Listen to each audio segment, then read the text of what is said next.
Oh, sweet. There it is in the one shot That is channel. cool, man. That is really wicked badass. Lando's made a bunch of magic weapons, and he uses he's a fighter wizard, so he uses a magic sword he made now, later in life. Yeah. Dude, that's freaking awesome. I like it. So, and he rules the Valley of the Mage in my version of Greyheart. Really? So, That's kind of cool. I took that over a long time ago. Mm. Pretty sure the Mage of the Veil wasn't happy.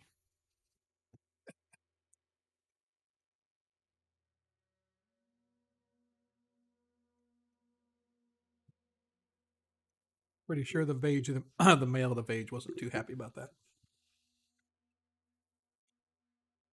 He's a little dead, so. That's funny. It won't matter. Yeah, exactly. Well, we are live. Another 2 minutes or so, I can actually start the music.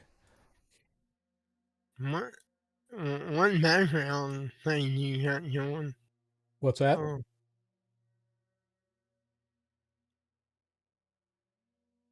I don't have anything going. I'm hearing some music or chanting or something. Is it stopped? Oh, is Yeah, yeah, it's that's from in the stream. Foundry? Yeah, that's from Foundry in the stream. Yeah, Oh yeah, turn the volume down. There we yeah, go. yeah. I just stopped it. So it's like I don't even hear it. I'm like, why am I Until not hearing I'm like, oh yeah, I forgot it? music in Foundry. I usually every now and then I forget about it. Because it changes the volume every time Yeah. a new song starts. I'm like, why does that not say that?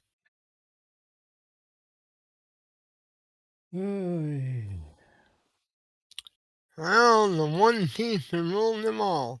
A killer may take the stuff and leave. Not really, but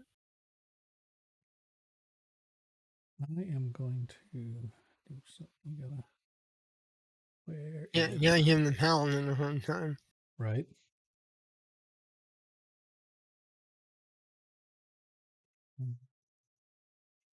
Here somewhere. You know what? Chicken butt. There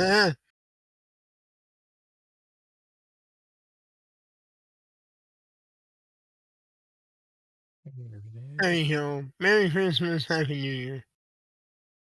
What I do? I'm your son. Oh, woo! All right, all right, all right. It's weird because I didn't even hear anything come across my. Is this not? It's like everything not connected now all of a sudden. Oh no, you having Uh, an issue with? no, I mean I hope not. I mean I don't know for sure. Guess we'll find out in a minute. There it goes. Boy, that just like took forever to show up. That's crazy. Well, I was playing with the emotes. Oh. Okay. It was like, do you want to put your mom months in a row? I'm like, Yeah. yeah, and then I'm playing Gotcha. around with the emotes. Gotcha. All right. Let's kick this thing off. We'll just wait for everybody else to get here. Turn my mod mode on. And the mod screen. I didn't post around that we were supposed to play. Yeah. Everybody knows. Like, come on, somebody,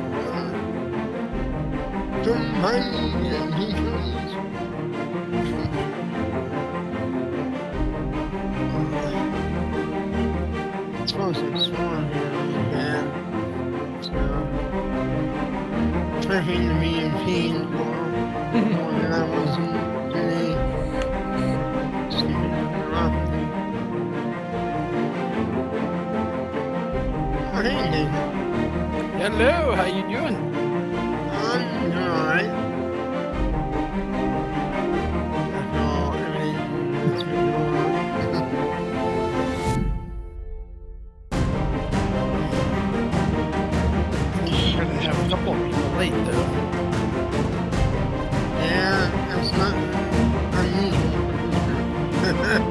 True.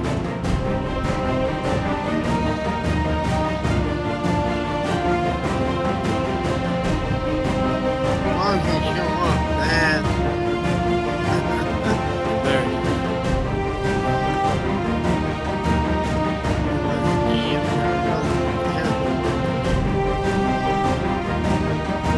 I don't even do that. I'm like, you don't show up, you don't give me.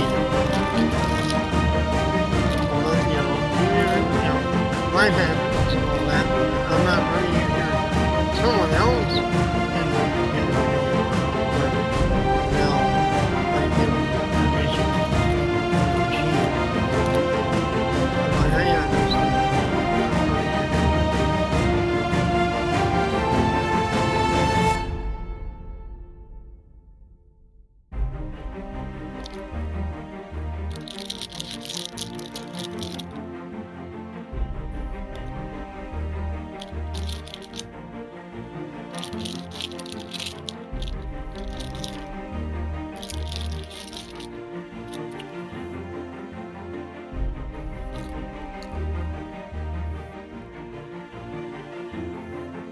Jalen serves what god?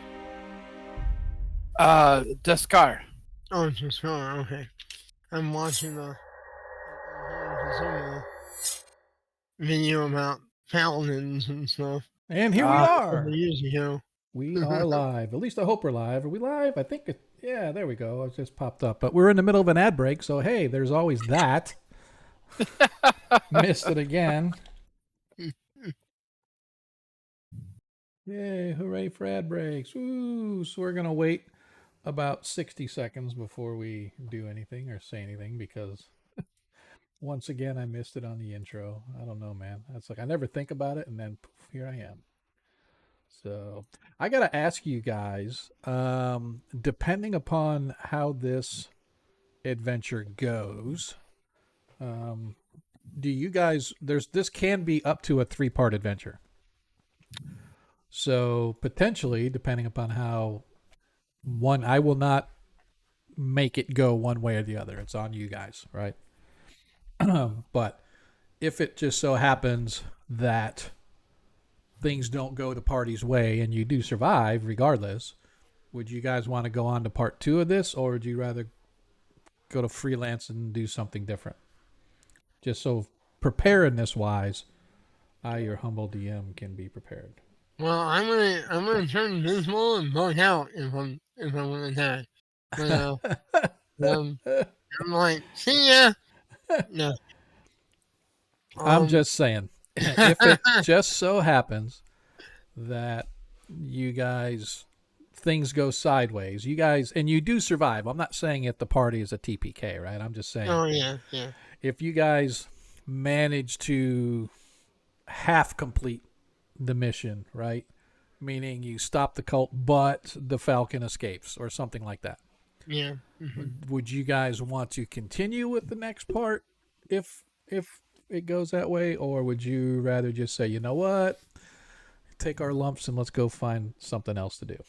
It would be, and again, I'm just giving it to you guys because I know a lot of people, they're like, yeah, the first one's okay, I don't want to go through the rest of them, but I'm gonna actually get, since this is a quote one shot type of a thing, I will give you guys the benefit of deciding what you want to do. Just give it food for thought. We don't have to have an answer now, but obviously once this adventure is completed, because you guys are coming down to the crux of it where you're getting into their lair, etc., etc. I'm just going to give you guys the opportunity to say, you know what, I would much rather go to the Tomb of Horrors after this instead of part 2 or something. I can to that effect. plausibly say that last option Yeah. is not something. No. I own it. I played it. I run it. That is a. Oh, there you go. Then you can make it through it easy. You know it already. Yeah, I mean, cheating my ass off. However, have you guys? And by the way, folks, welcome to the party. Happy New Year to everybody. I do hope that you all had a safe and prosperous New Year. we're just waiting on some players to get here. We knew that at least one of them, Ronnie, was going to be late. Not sure where Monkey or Daft are. Maybe Daft forgot that we were gaming tonight, but that's okay. Who needs a magic user when you're going up against a bunch of clerics and magic users? Not us. No. But you do got a paladin coming along. Well, two paladins if Monkey shows up. So we're just kind of discussing a little bit amongst ourselves where the party wants to go after this.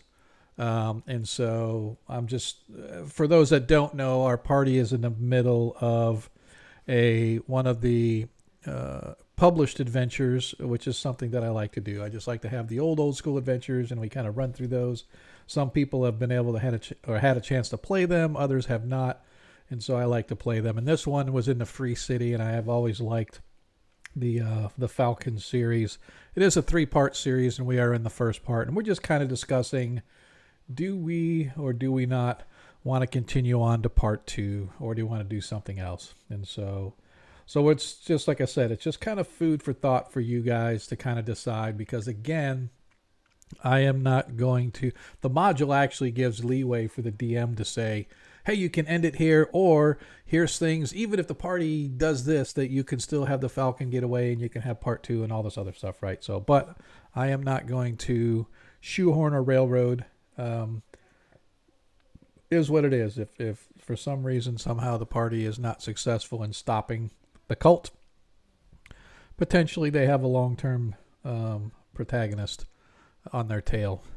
However, we kind of threw out Tomb of Horrors there, and I just wondered, have you ever played Return to the Tomb of Horrors? No, actually, I haven't.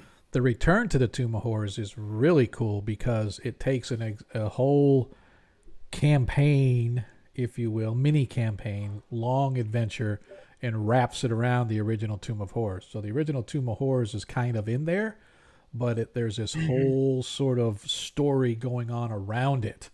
That's I haven't played the Return. Really good. I think it's really good. I have the Return to Ravenloft and Return to the Human Web Pit. So Yep. And then, and there's another one. And I have the Greyhawk one too. There's the Return to the Yep. And then the other one that they've got. There is another that's Return to oh my gosh, where you go retrieve the blades, Black Razor and all that. S1, White Plume Mountain.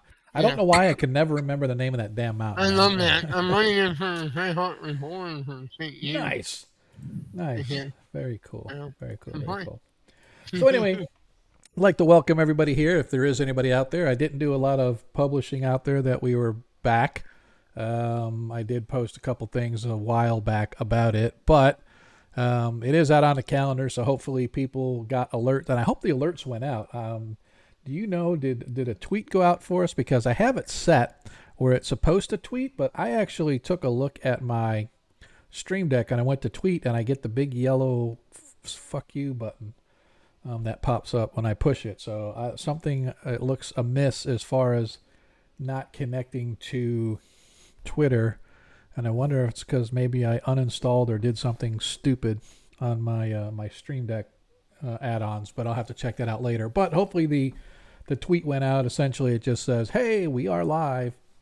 And it should, because that's right out of OBS. That's not necessarily out of Stream Deck. So hopefully it's there. But for those that are new here, welcome. For you old hands, welcome back. And I hope, as I said, you guys had a great new year. I had a good Christmas. Got some D&D stuff. If you guys are watching my camera and you want to check it out, I don't know if you can see that now. Let me look at the stream. Does it show up on there? So this is a gelatinous cube, and inside there are dice, and it's actually soap. So my son says, go use the soap in the shower, and when you're done with the soap, all the dice will come out. But I'm like, no, I am not using this. Is gelatinous cube. I'm going to actually use that bad boy in a game sometime, because it's a big 10-foot square thingy, but it's really cool. And I got a book of it's not one of the TSR books or anything, but I got a D&D book of NPCs. which is pretty cool. I told my daughter I am very happy about that because making up a non-player character on the fly can suck sometimes. So now at least if I want a decent NPC, hey, thanks, Cardman, appreciate it. Just a Twitch notification. Yeah, it's kind of. I'm gonna have to check out and see why. I have to look and see if there is, but it's supposed to be a Twitter announcement supposed to go out. So I'm gonna have to look and see. It's got to be.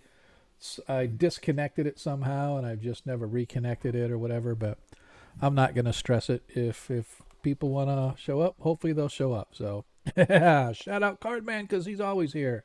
Because Cardman like us has no life on Monday nights. So well, there's no football now. So I mean, what's the big deal? Anyway, so as I said, we're here every Monday, every other Friday. This coming Friday is a stream night. It is our 5th edition game, so hopefully you guys can catch that as well. Our 5th edition game actually has a new player coming in.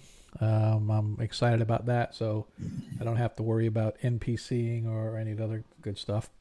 As you watch the stream and you earn your tokens, don't forget to get your Nat 1s and your Nat 20s in early. If you don't understand what that means, just check out where underneath the chat, in the chat box on the left-hand side, there's a little icon there. Looks like a gold coin. You click that, it pops open a window, and you can see that you can trade in those tokens for natural 1s and natural 20s. Just let us know who that Nat 1 or that Nat 20 is, and we will assign it to them, and that allows them to use a Nat 1 or a Nat 20 in lieu of any other dice roll in the game. So if I happen to roll a crit against them and they have a Nat 20 handy, Nat 1 handy, they can swap out my critical hit for a critical failure, or vice versa, right? If they miss and they have a Nat 20, that's an auto hit, right? So they can go ahead and do that. So I encourage you to get those in early and often because they do not carry over from game to game. I think, however, we do have a couple that carried over from last year because I said we're just going to carry them over because I donated them to the party and they have yet to use them. So I'm just sort of carrying them over. So party, you still have 4 available Nat 20s that you can use for this session. If you want to help support the stream as well as the party, for every 100 bits you cheer, you can grant a +1 to the player of your choice. Now, those do carry over from stream to stream because if you're going to spend your hard-earned coin to help support us, I'm going to allow that to carry on forever and ever. Amen. And currently, I, your humble DM, have a +5 and a +1 available. Deglin has a pair of +5s and a +2. Baron has a pair of +5s, a +1, and another +1. Ronnie has a +5. Varys, you have a pair of +5s. And Zadkill has 4 +5s and a +3. So Zadkill never uses any of his bonus points, and he's been racking them up, and they are there a lot for him to use. So that being said, of course, you can only use a maximum of +5 at any one time. So yeah, there's that at least for me. But you guys do got a bunch of points available. Also, obviously, if you want to help support stream, every dime that we make goes right back into the stream in one way, shape, or form. I just got a Twitch notification last month that I finally reached the money where they can send me some, and I turned right around and made payments on my on the Forge, and I made payments on the Patreons that I use for some of the content and stuff. So money well spent. Definitely appreciate it. But if you don't, it's totally okay. We're just glad you guys here. Don't forget to hit that subscribe button, or that follow button, I should say. Put us on notifications so you guys know whenever we go live. If you follow the stream, you know that we are a Greyhawk 1st edition game tonight. We are a Greyhawk 5th edition game on Fridays. Our party is in the free city of Greyhawk. They have been following the trail of an evil cult of IUs, and they have come to discover that this evil cult many years ago worshipped or were followers of a evil snake-like woman creature who herself was apparently a minion of Ayu's.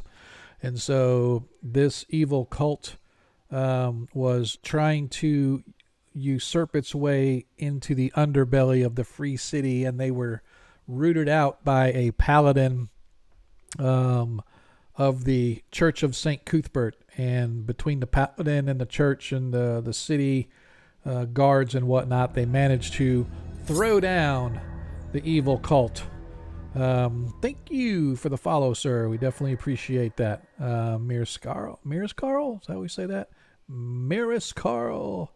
Oh, geez. There we go. Go ahead and somebody hit the band hammer on that bad boy. So we definitely appreciate it. We appreciate the follow, but we don't appreciate the spam. So I don't know if you get a chance to, Ross, could you band hammer? Thank you very much. Anyway, our party has been sort of working their way to figure out about this resurgence of this cult that was thrown down by the Paladin and the Church of St. Cuthbert many, many years ago. They have met the grandson of that Paladin, a Paladin himself who follows St. Cuthbert by the name of Talisic Thraden. And Talisic and the party have been searching everywhere for this cult, and they finally discovered the lair in the sewers beneath the city itself. They found a couple of old warehouses. Zinte. Thank you. Always right in the middle of talking, man. I gotta. That's what I get for eating peppery stuff right before I talk. But they found some hidden entrances in a couple of warehouses in the warehouse district in the old city, and near the burn district, or the burn, what they call the Great Burn. Great fire occurred in the lower city of Greyhawk. Come to find out that it had something to do with this cult, because directly beneath the Great Burn, they found this cult lair, and they have been working their way, or trying to work their way, into the entry of the cult. They managed, by way of a sheet of ice cast upon the ground by the magic user Baron, they managed to get across. What you can see on the map here is a 10-foot wide by about a 40-foot long pit of bones. And as they were being covered up, all the bones started rattling and shaking. And they found that had they tried to walk across it, those bones had life in them, if you can call it that, and could have attacked and bitten off their ankles. And so they managed to cover that up, get across it, and just as they crossed the other side, they were assaulted by wave after wave after wave of these creatures that look like flying rats almost, with these huge triangular shaped mouths. Their mouths opened up in this huge triangular shape with razor claws, and as they bit down on you, they attached themselves to you and began, much like sturges, to draw your precious lifeblood from them. And I did discover, gents, that once that a auto hit happens, in order to stop it, once you kill that creature or whatever, you actually have to go into your character sheet, and under the details, you have to remove the auto drain or auto damage or whatever the case may be, because it doesn't track it by like the creature that attacks. Remember, we had that problem. It kept taking the damage off every round. We're like, what the hell's going on? Oh, did we kill the creature? Well, that's why, because when you knock the creature off or you kill that creature, you have to go to your character sheet, and in the details you have to remove it. So is that under effects? Let me double check. I'll have to. I think it might be under effects. So if you go to details, I think, yeah, under details, it's either under effects or, yeah, it's probably, because I removed it from you guys, but I think it was under effects, or maybe under passive effects or something like that. But one of those, it was there, and you have to remove it. And I think you guys do have rights to do that. I'm not 100% sure. They may have said, no, it's only a DM thing because we don't want players going in there and removing the effect when it should be, and anyway. So that being said, Baron released a fireball finally and wiped out most of them. and the path before the group is actually clear. So again, I am not sure where our boys are. Uh, I'm pretty sure Monkey probably just forgot, and Daft probably forgot as well. It has been, I think the last day we played was Yeah. the They 20th. came across. No. Well, Maybe it was. Monkey Monkeys. posted Yeah. earlier saying you heard me late, Yeah, that's right. Okay, and so same thing for from and Ronnie. Ronnie is Yep. at Yeah, the his last day we played was like the 18th or something like that. So yeah, yeah. it's been a while. It's been a while. Say 1, 2, going on 3 weeks now. Dang. But we are back.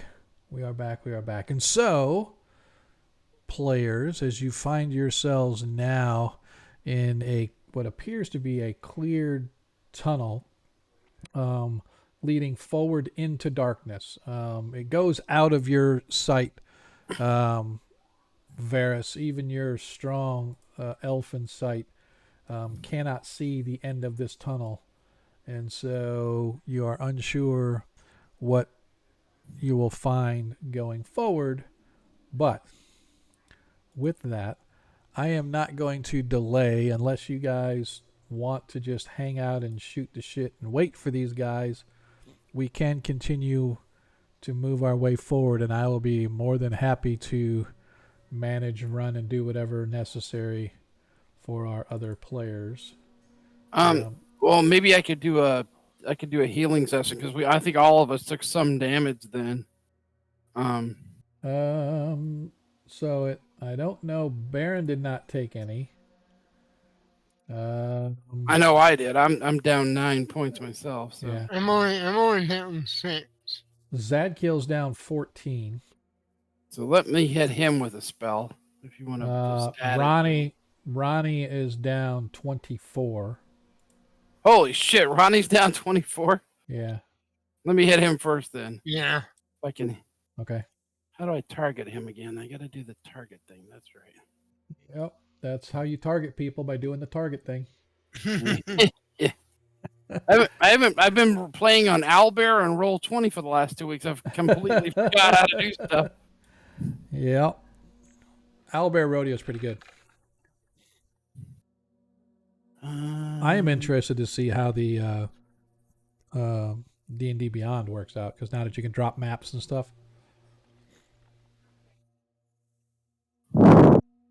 He said he was down 24, so I'm gonna hit him with a Cure Serious. Okay.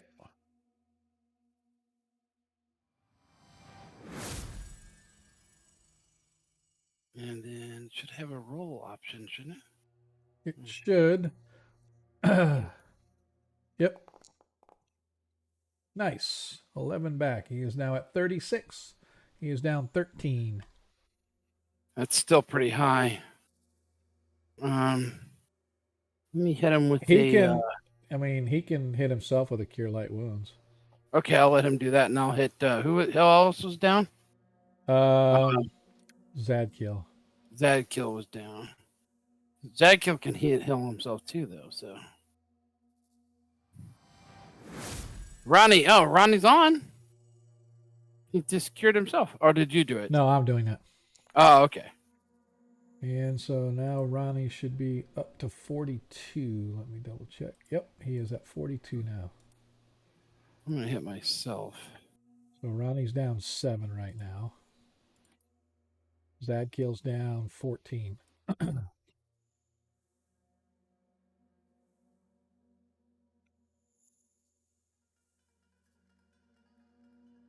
I was going to, but let me do him. I'd rather Paladin be full. Target. Come on, target him. There it goes.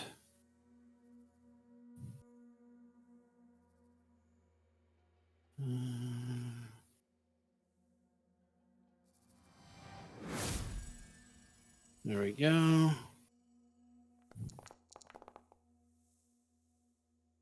Nice. 7. 7 back, and so now he's down 7. So I think he's okay. All right. I might hit myself with a Cure Light. Okay. Do I target myself? Yeah, that's how I do it.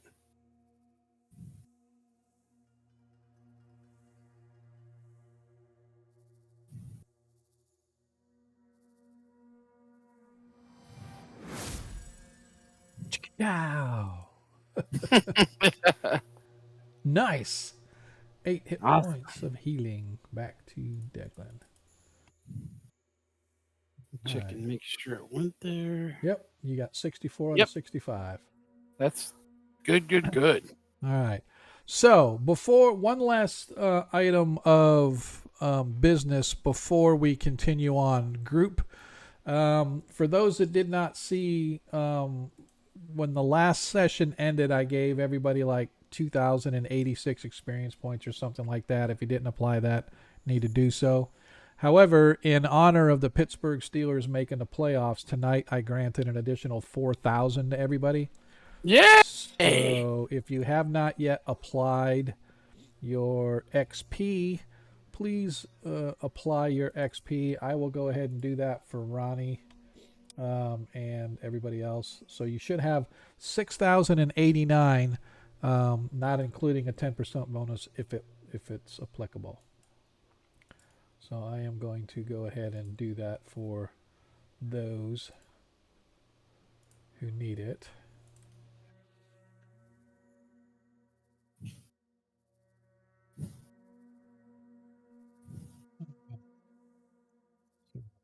Everybody, Daglin, did you apply yours already? Yes, I did. Okay, cool. I saw it sitting in there, so I said, okay, go ahead and do it. So anybody close to leveling?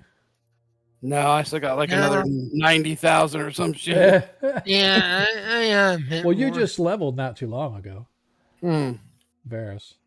Yeah, but I'm probably the closest one. I don't know. The magic user is 19,000 away from Oh. leveling. Well, yeah, but they're all behind me anyway. So. Yeah. He's only in 9th level. Well, you're gonna be like 30th level before anybody else gets to 10. So, all right. And the paladin. Oh, paladin leveled up.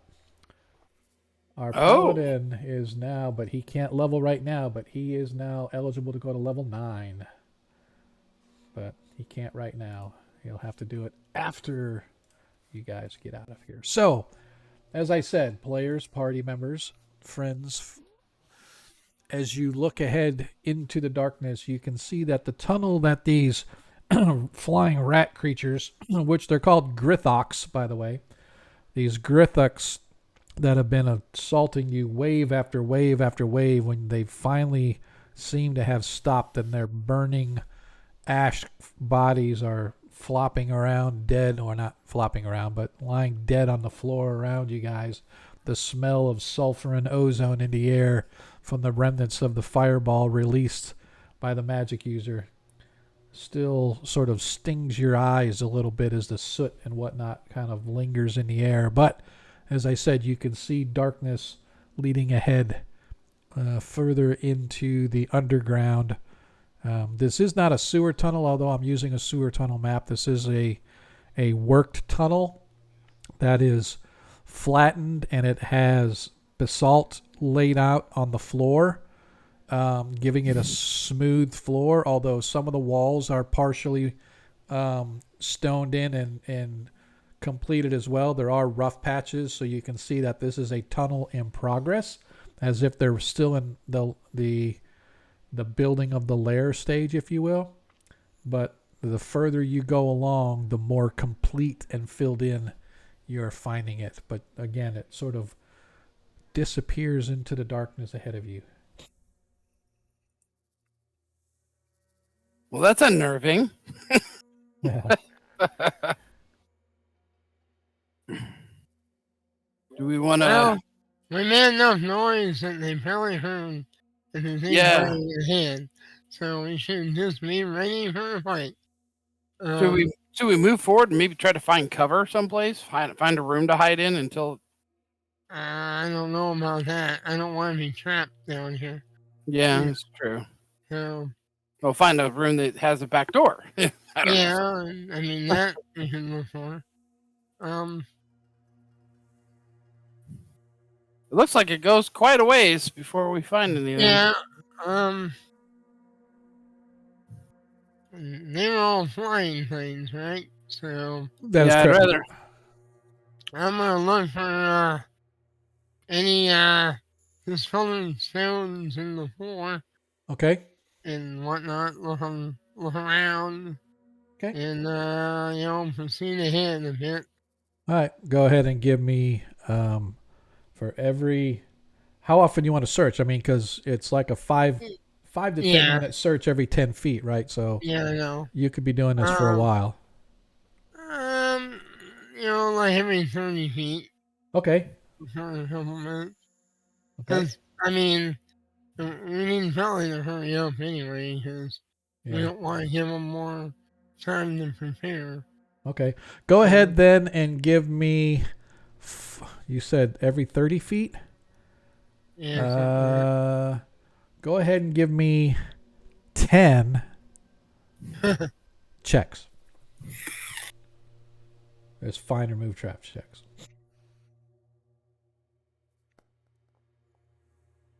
Okay. 99. Holy crap! On the very first roll, Well, 87. that's going to be one of those nights. It's getting better. There we go. Hey, that's 3. Okay. 4. 7. That's a good one. 5.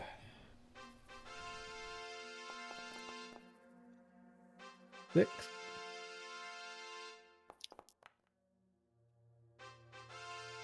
7. 8.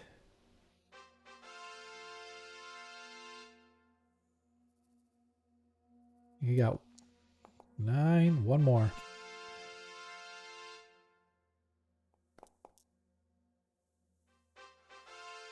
Holy shit! He only missed 2 out of 10. He was just knocking the dust off. That's what we got to do.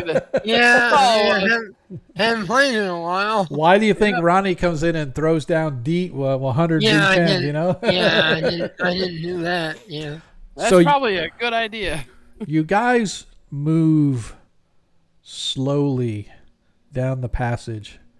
When you get down about 90 feet or so, you find dozens and dozens of these creatures, these Grithok creatures that attacked you guys, completely incinerated and burnt to a crisp, lying on the tunnel floor, as apparently this whole nest of them was caught in the backwash of the fireball as it blew down the hallway. Well, that's useful. And so there were, as you sit there and pick the bones and count each and every one of them, there were like 80 of them, and you guys had fought like 15 or something like that, or 20 of them, something like that. No, it's more than that. It was like 4 ways, so that's like 30 of them you guys fought. Yeah. But there were another 50 on the back end ready to come in. How did the other the members of this cult get past them? That makes no sense. There's probably another way. Or if somebody wants to give me a intelligence check, I'll try it. My intelligence isn't all that great. So he made it. As you're looking at you recall and you've heard of creatures that are guardians of evil lairs, and they can sense good. My hat, yeah. So these creatures probably sensed the goodness flowing off of the elf. I'm not good. Yeah, but I'm pretty sure that the 2 paladins. Yeah, the 2 paladins more than make up for whatever Varus lacks in his goodness. So you guys continue for some 300 feet into and away from the main sewers. And as you're going along, you found that the hallway itself gets more and more well made, more and more filled in, and you see now more than ever there are etchings on the wall that that are iconography dedicated to Ayus. So you find the symbol of Ayus in the form of a skull and whatnot that you recognize, and you can see glyphs of evil. They actually, as you look at them, Deglin, as well as the paladin. Oops, I forgot to drop him in there too. Give me just a second. I forgot to put our other paladin along with us. Let me go. I forgot to put Talisic with you guys on this map, so let me do that really quick. But anyway, you the symbols that you're looking at actually sting your eyes as much as the ash and whatnot that's sort of lingering in the air, Deglin, just because the evilness of it that exudes upon your psyche just sort of gives you pause, right? Because it's just like, it makes your skin crawl. You can feel this heavy weight of filth and dark energy just pressing upon you as if somebody threw like a wet wool blanket on you. That's sort of the feeling that you get as you're walking past and through these symbols. But as This is one evil place. Yep. But as you sort of move down, you see that the hall ends in a door. It is a solid door. It is built into a frame. The door itself looks to be your standard dungeon type door of thick, heavy wood with iron banding, and it has a pull handle on it.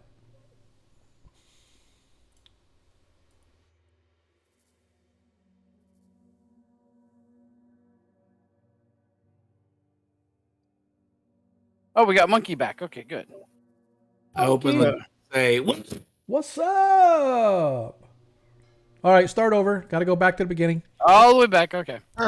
So as you're walking down this hall, Monkey, the entryway into what you can only presume to be the evil cult's lair, as you guys were walking down this tunnel underneath the sewers, the tunnel itself started originally as just a hard packed dirt tunnel, but more and more it's becoming worked as it has worked stone for the floor, and the walls have begun to get filled in and sealed as if they're building or still in the building stages of their lair, and now they're building the entry tunnel. But the closer you get to the end where you guys are, the more complete and filled in everything is.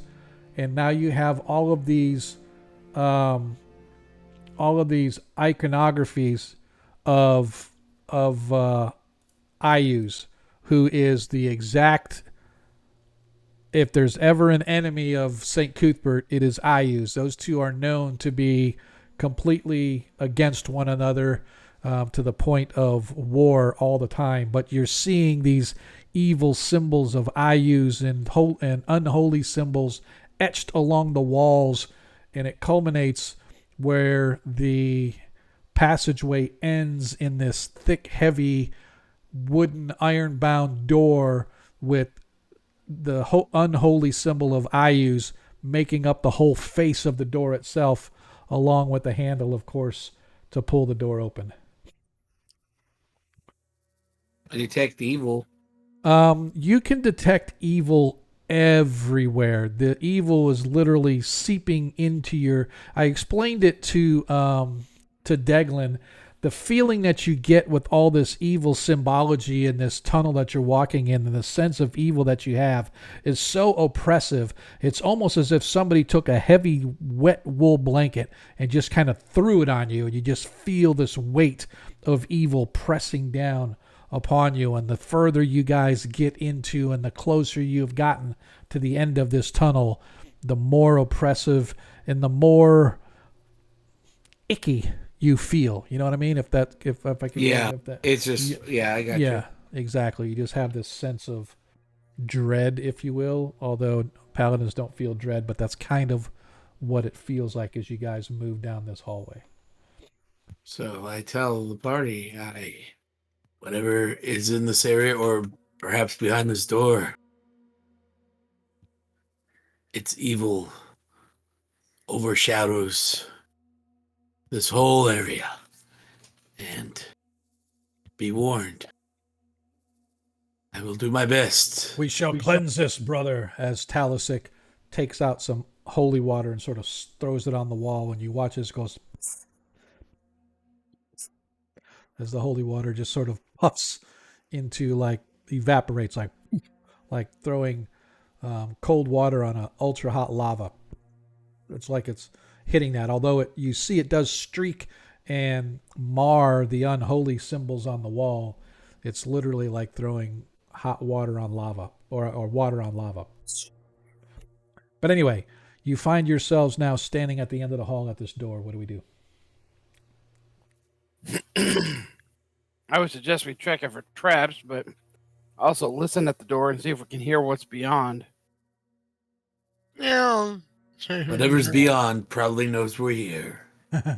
Oh, probably, but I will check for trap.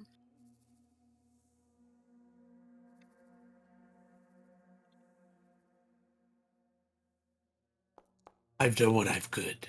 The door appears to have no traps on it, although it is covered in unholy symbols. Yeah. By looking at the symbols, can I tell that it would harm somebody, like of good alignment, that touched it? It would probably be hot to the touch, and if you held it too long, it might cause some issues. Varys, you don't hear anything, but you can feel boom, boom, Yeah. boom, like a heartbeat, almost like a heartbeat. Boom. Yeah. I say I feel like a heartbeat something behind this. Those minions in the warehouse didn't mention the rituals, probably certain. So everybody be ready. I look at the other paladin and I say, what do you suspect? I suspect that we must hurry and find the source of where they are trying to raise this evil bitch. Slay her or slay them before they can raise her fully.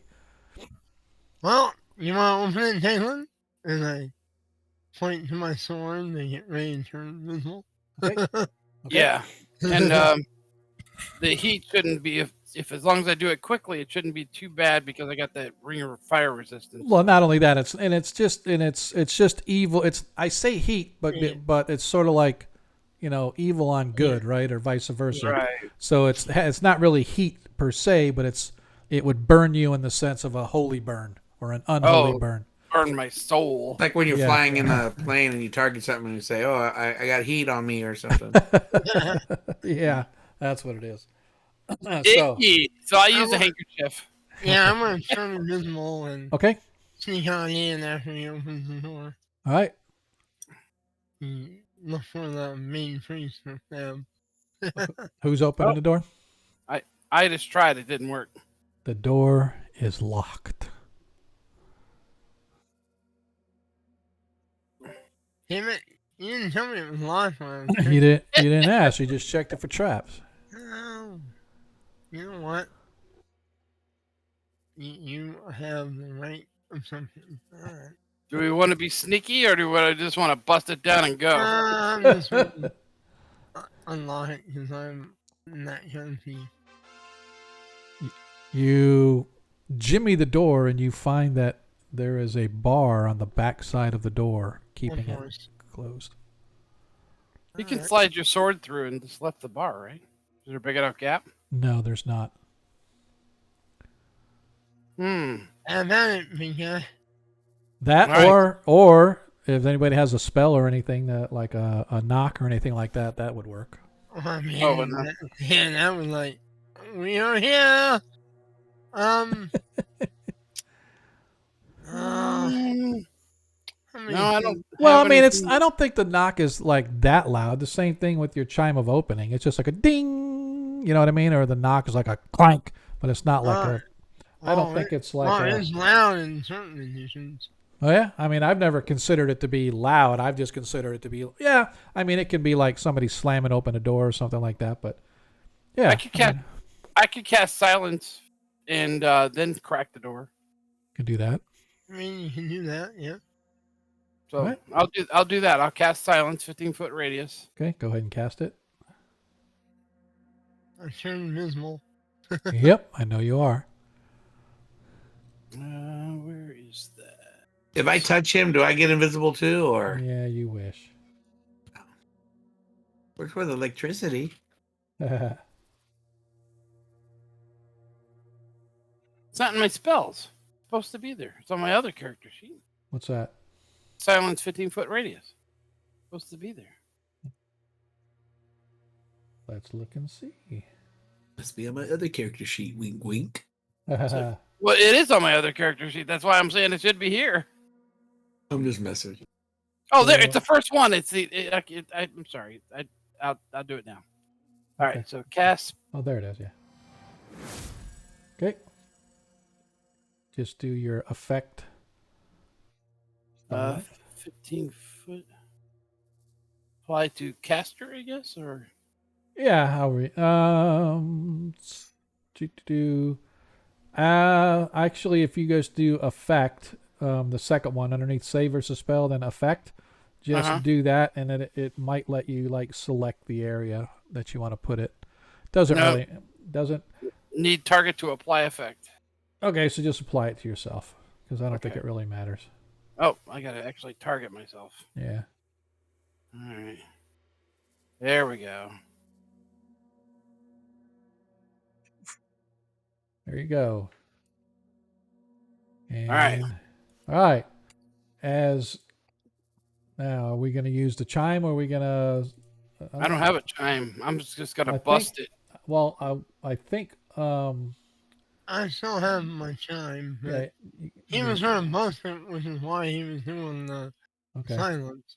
Okay. I thought you were doing that so that, like, if you did the chime or something, nobody would hear that. Yeah. Any way you guys want to do it, it doesn't matter. Yeah.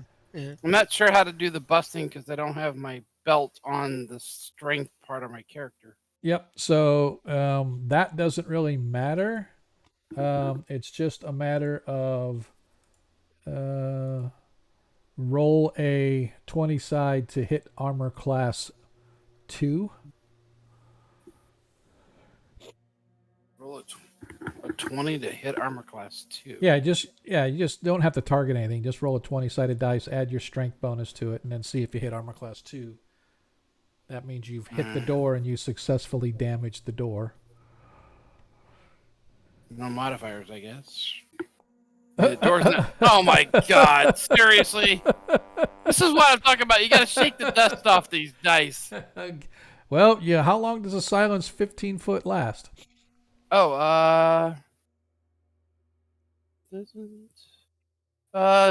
duration 2 rounds a level. So I'm 9th, so it's 18 right. rounds. As you go to hit on the door and it's not working, as you're slamming and it doesn't seem to be getting any way, you waste about 5 minutes of your time before you kind of look around and say, crap, what the hell are we going to do? And Baron comes up and says, didn't want to have to do this, but out of the way, as he casts telekinesis. And he manipulates the bar on the other side, and you hear a scraping. Well, you don't hear anything actually, but at the end of your spell, as your spell goes off, the bar is slid away, and Varys is able to open the door, or Deglin's able to open the door. Whoever wants to open it.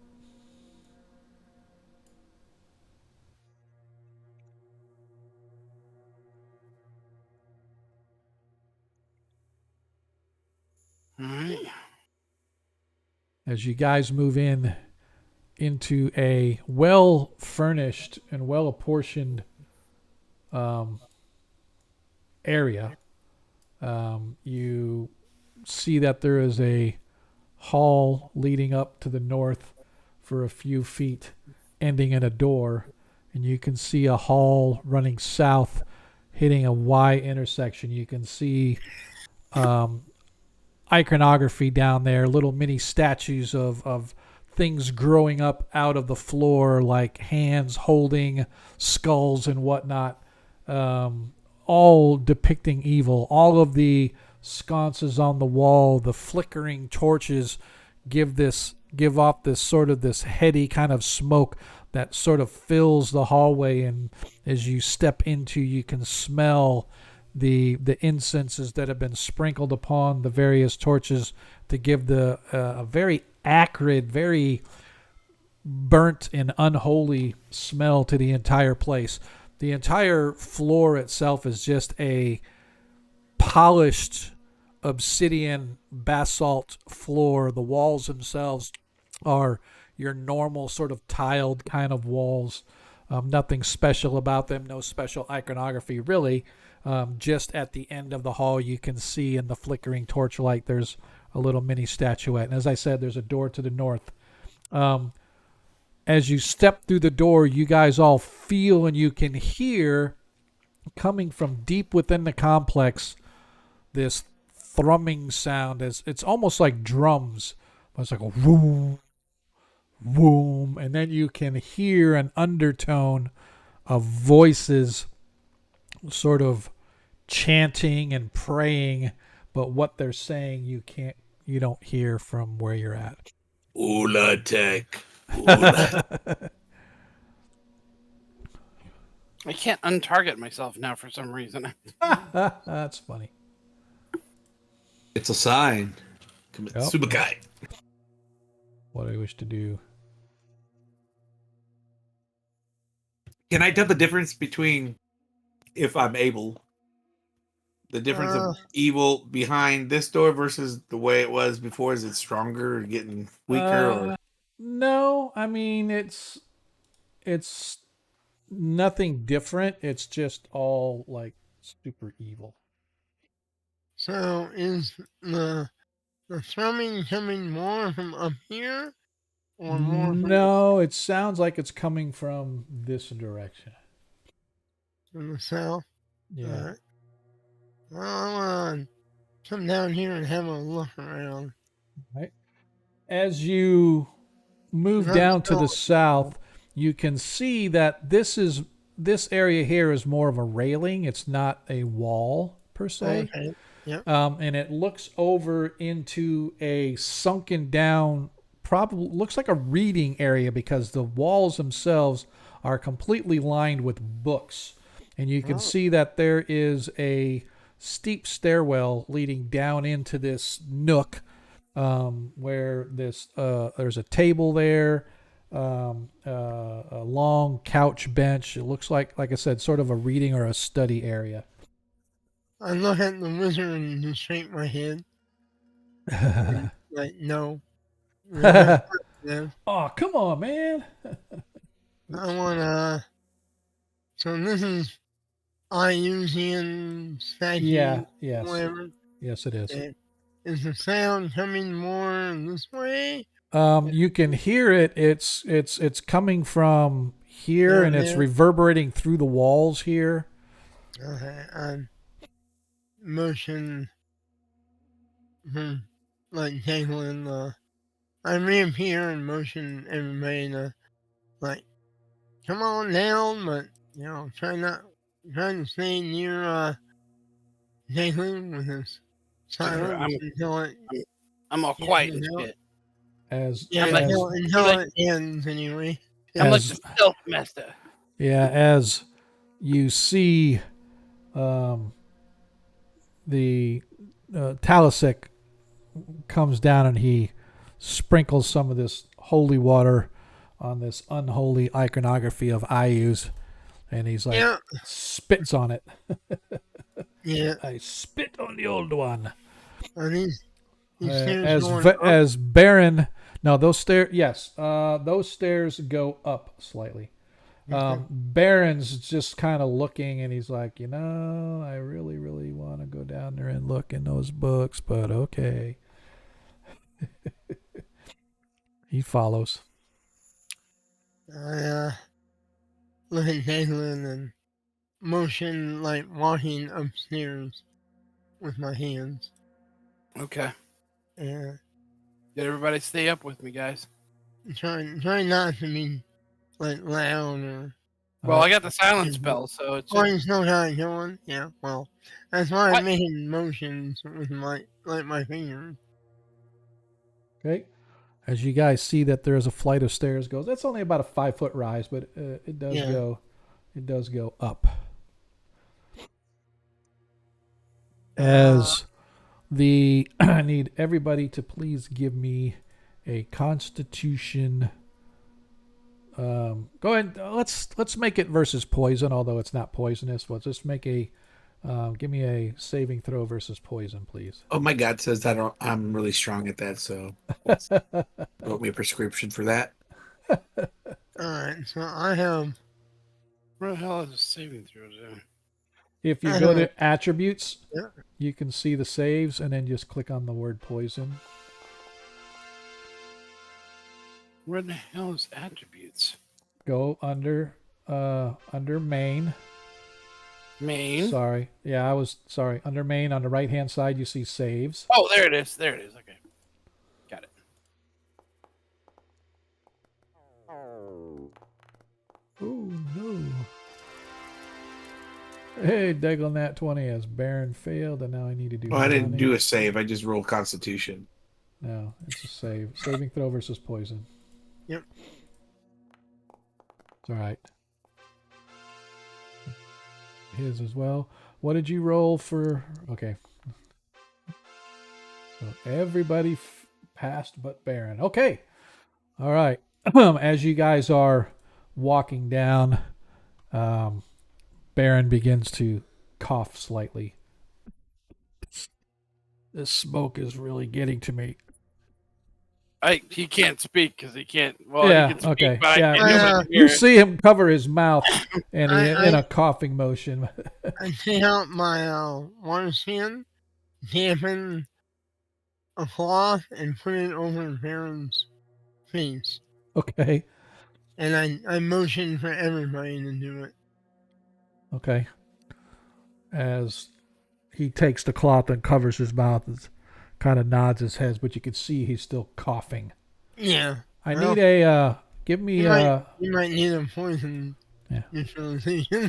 I am gonna need a hide in shadows, although because move silently is a moot point because everybody's moving silently, but I do need a hide in shadow. Check just once. He's got the Rona. He's got the Rona. All right. Thank you, sir. As you guys find yourselves at the base of this little landing leading up. Hero no. Wrong one. Okay. All right.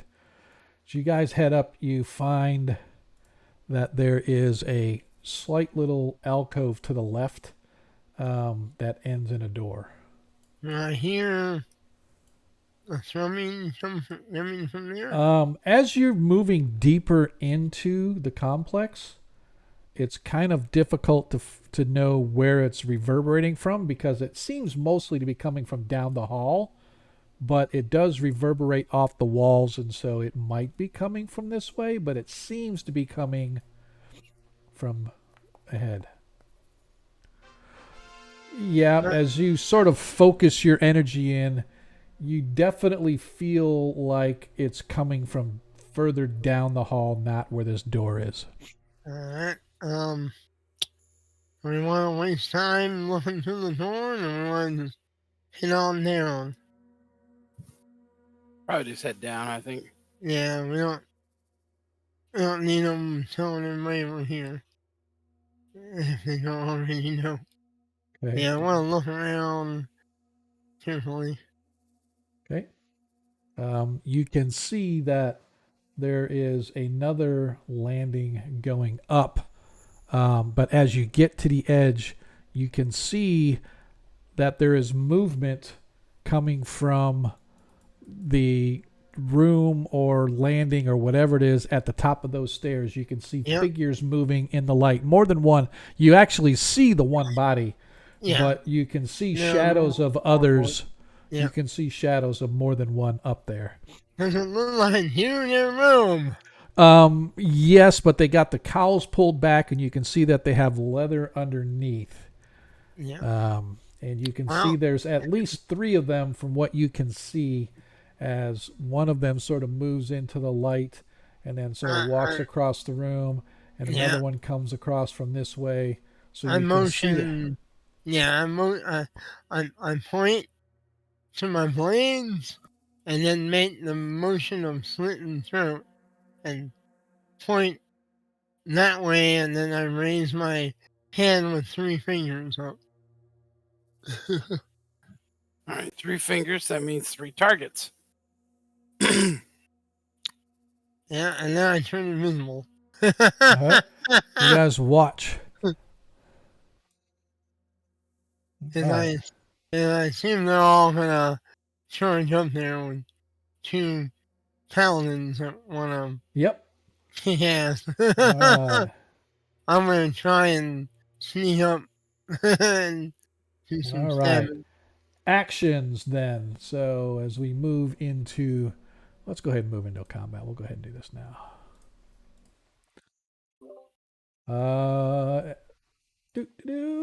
Session. Where are we? All right, Deglin. Actions. I will be going in and smiting with my mace. Okay. All right. Mace. Ronnie is going to get his sling ready. Varys, you're with your sword. Yeah. Zadkiel. Actions. I'm gonna go in and defend my Okay, party okay. against the evil that's there, and Alright. I make an announcement that we're here to vanquish the evil. All right. That's what I like to hear. Let me know. Talasek also draws his blade and charges up with the rest of you. And Baron is going to hang back. He is going to just have his dagger ready just in case. There's only 3 of them and there's a bunch of you. So if he's needed, next round he can get a spell. But for right now, he is just going to play the waiting game as we go into combat. It's weird that I'm not getting any. Maybe it's because it's here. All right. Party initiative, opponents 1. All right, Varys, you are up. All right. Let him no, sneak. Let him Yeah. sneak in and get backstabbed, and then once that first guy goes down, then we all charge in. I want to try and sneak up to here. Okay. Oh, go ahead. All right. Yep. You can still get your attack because you were already invisible. All right. I'll give So it. It's when about. this It's guy- like 15 feet, but I'll give you an Yeah. extra 5. Yeah. Let me see here. Target them. And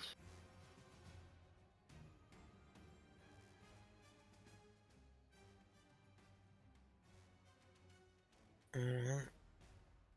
Alright.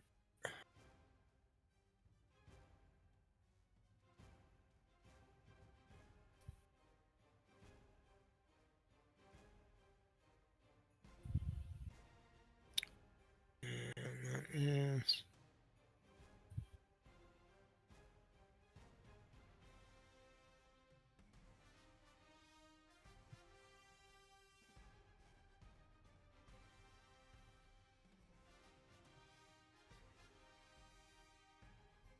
You all right? yeah. I'm just trying to. Nice. Damage crit. So now we all charge it. Yeah. And now it is Oh, 28. You want me to maximize the? Yep. Yep. So that is 4, 5,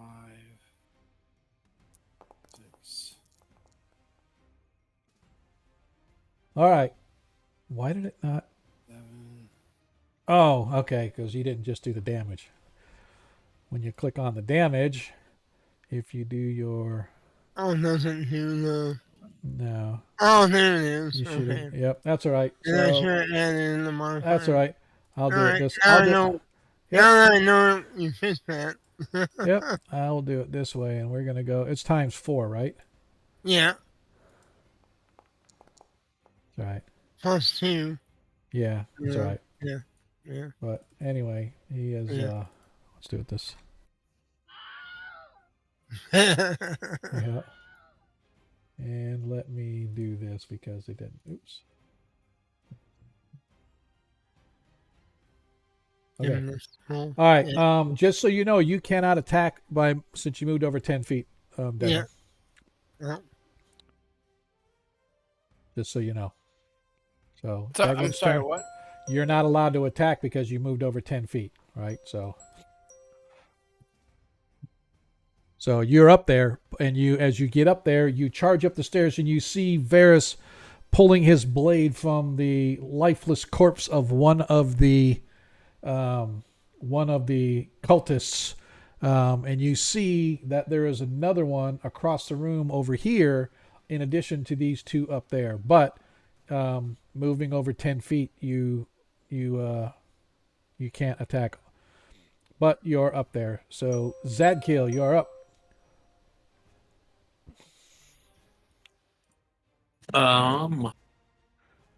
Fighter types can charge and attack, but Yeah, I'm gonna try to attack. clerics. Oh wait, and this others way. Well, this one's dead. The one right there is Right. gone. Oh, that one right there. Yep.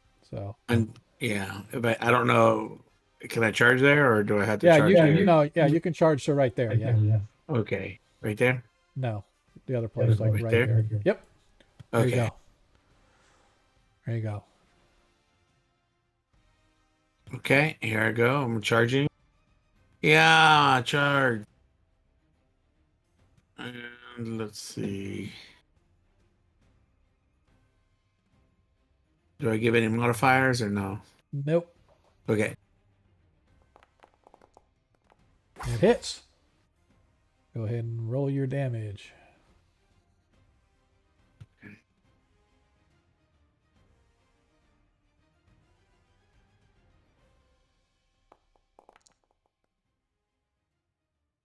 Eight.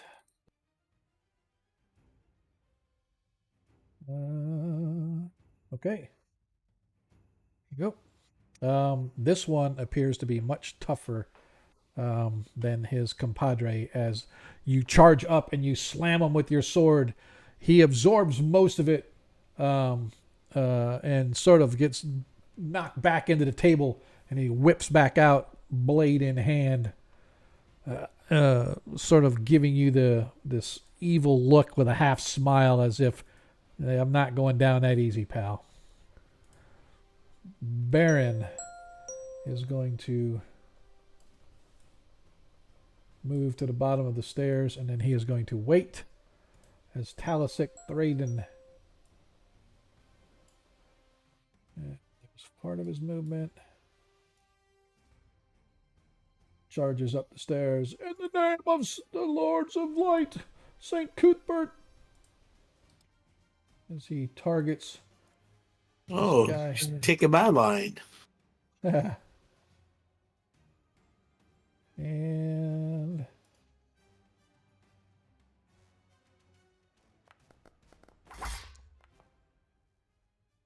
as he hits,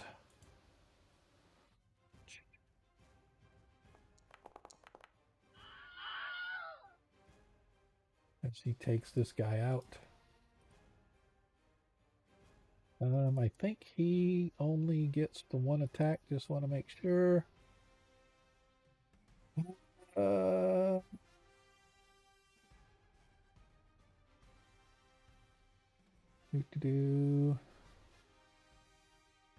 Yeah, it doesn't look like.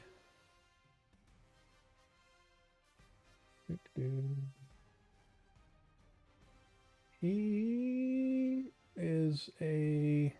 Yep, so he gets 3 every 2, so he'll get 2 attacks next turn. Okay. That's it for him. And now Ronnie No Blight.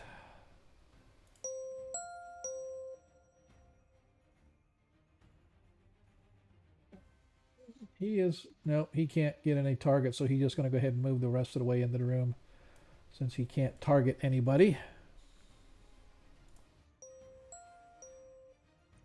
As this thug starts screaming at the top of his lungs, and he comes charging across, targeting. Make sure I'm not targeting anybody else. So he targets Deglin.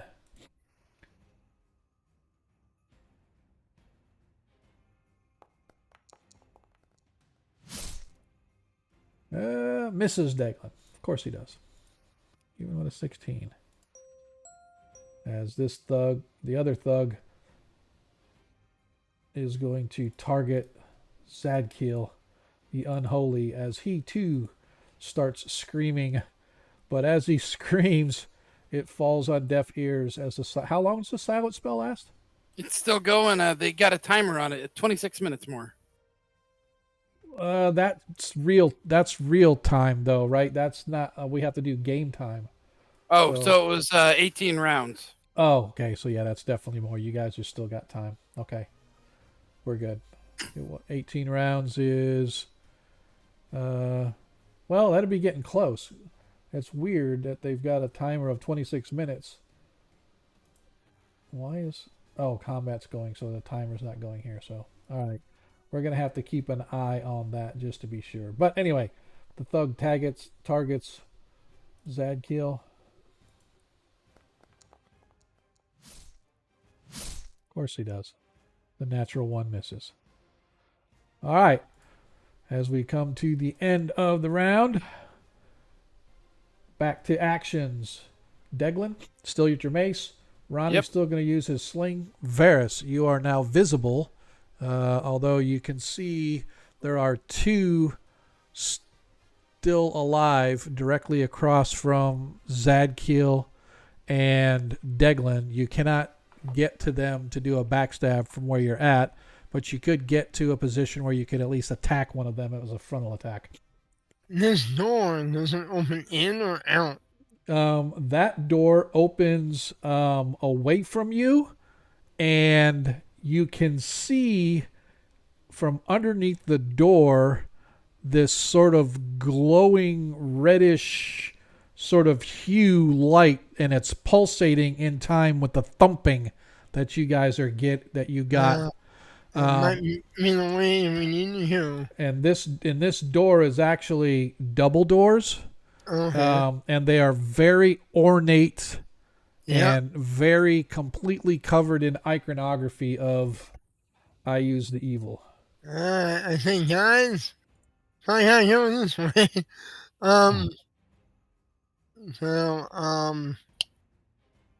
gonna try, and I'm gonna stay here in case something comes through the door. Okay. Or tries to. I'm gonna try and just throw a dagger at one of these guys. Okay, that's fair. In the hand. Yep, gotcha. Okay. So Varys, oops, wrong button. Varys is a dagger. Deglin, action. Gotta hit him with the hammer. Oh, I forgot. You already told me mace. that. Zadkiel still with your mace?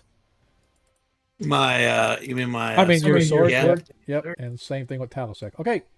As we go to the next round.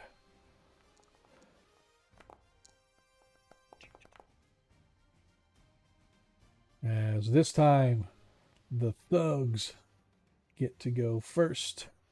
As this one targets Deglin once again with his longsword. Oh, excuse me. Misses Deglin.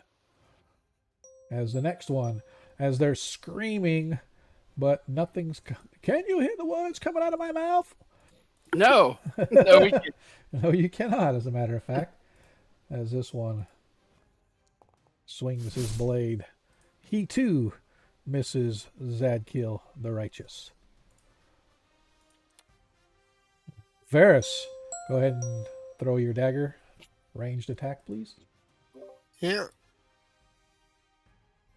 Let me target this one. Quick.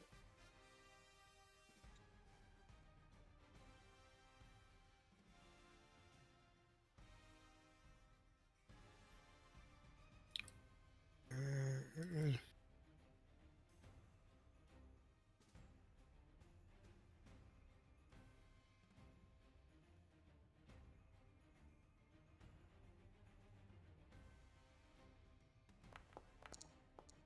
Nice. As you hit.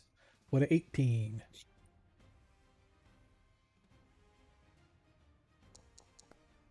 For 2 hit points of piercing damage.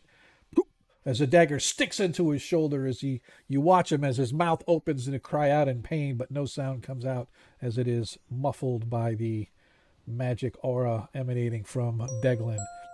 Speaking of which, Deglin, thou art up. Yep, trying to target again. There we go. And we're going to do this. Come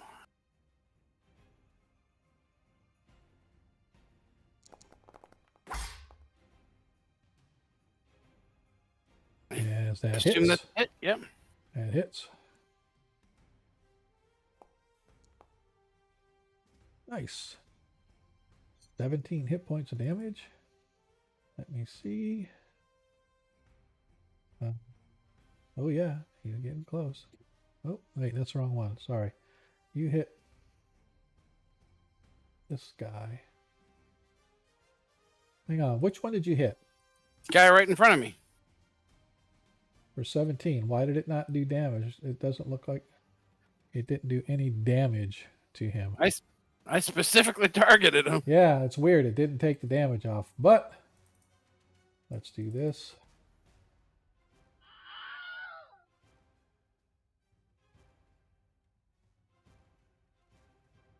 He did. That is bizarre. Why did it not take the damage off him? All right. Zadkiel, you are up as there is one remaining in front of you. Yes, and that one shall perish. Lords of Light! And I look back at the other paladin. God, that's how you say it. But nothing comes out of your mouth as the words are suppressed by the...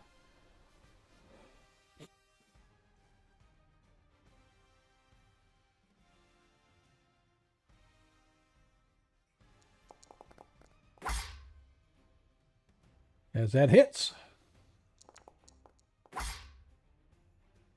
That hits too, so you can do damage twice.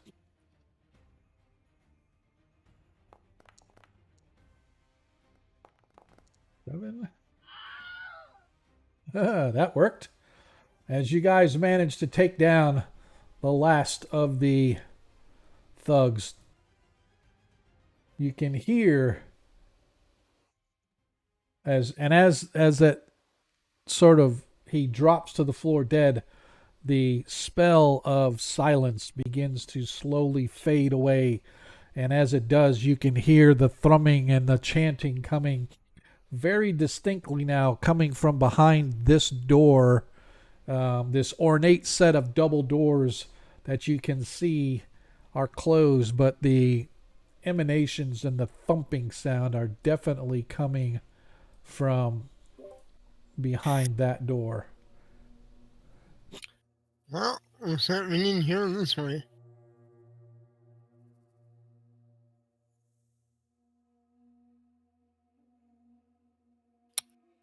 Get the other guys up here. Turn invisible.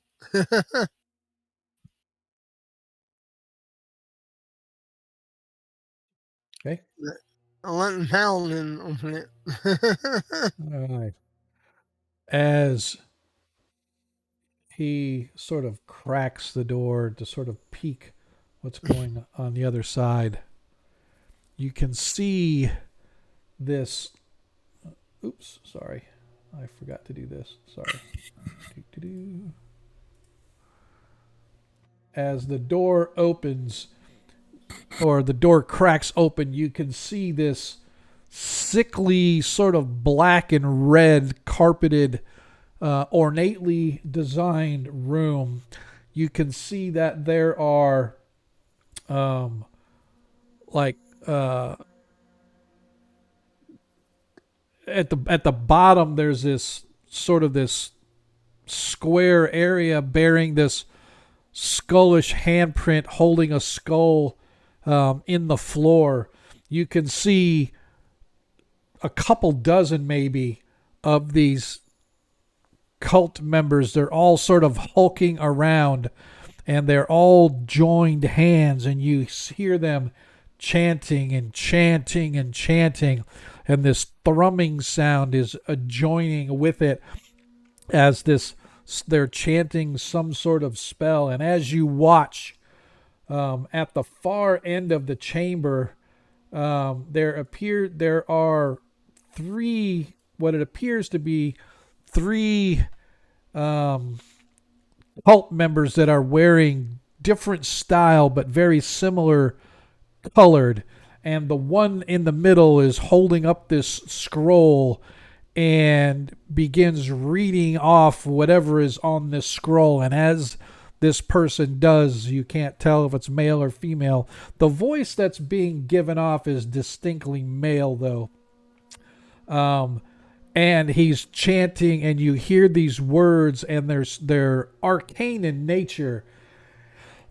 And Baron immediately moves over, and he's like, "By the gods, that is a wish spell that he is chanting." And you see as the individual now as the individual begins to chant, you can see around the hand in the floor, a brilliant light begins to sort of shine, and it starts to crackle almost like lightning, and a void begins to open up as bluish white smoke begins to sort of pour out, and these flashes of lightning begin to occur. And that, my friends, is where we are going to begin our next combat, if you so desire it. Yeah. Him and him, right? Real quick.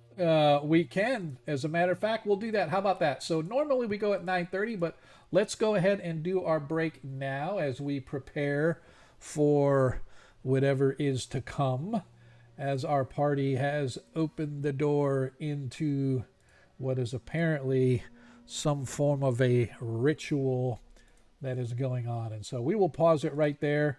Hopefully you guys will come back with us at the end of break. Typically, again, if you're new here, typically we like to go for about 15 minutes. So we're just going to go visit Monkey's SoundCloud site now, and we're just going to kind of hang out there for a little bit. Hopefully you guys will join us back whenever we return. But like I said, usually it's about 15 minutes. So go refresh your drinks of choice, refresh your snacks, and we will see you right back here to see if the party is able to interrupt whatever it is that's going on as they're looking down upon a dozen or so of the evil cult members trying to raise the dead, so to speak. We'll see you in a few minutes, man.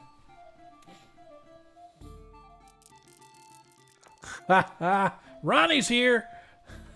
Yeah, I'm glad I got a chance. They called for that just so I'd have a chance to do it before combat.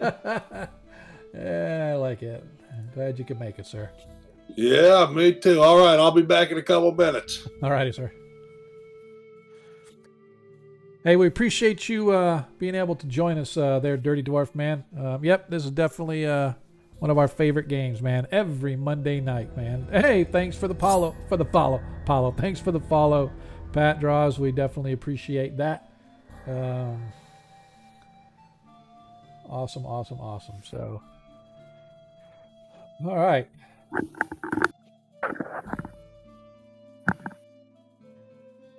Like I said, if you guys follow the stream, you know that we're here every Monday night for our first edition. Our 5th edition game is every other Friday. This coming Friday is a stream week, so hopefully you'll catch us. Same channel, same time. just a different group of folks playing in a 5th edition game. Don't forget, if you follow also, as you earn tokens, you can trade those tokens in for natural ones and natural 20s. Just designate whatever player is going to get that, and that way they can use it anytime during tonight's session.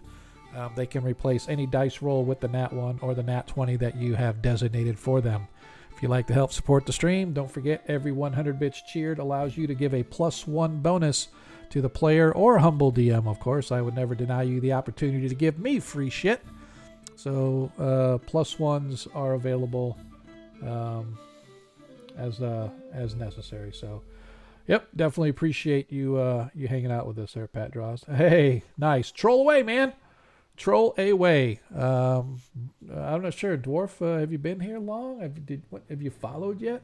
Not sure, but I appreciate anybody that's stopping by to watch our humble stream. Our party is currently trying to figure out what's going on in the free city of Greyhawk. They've tracked down this evil cult and have come to understand that this evil cult was in the city about 50 years ago, and now they're trying a resurgence. Back in the day, the city clergy as well as paladin managed to capture this creature that was a minion of Ayu's and sent her or it or whatever into its own little dimension.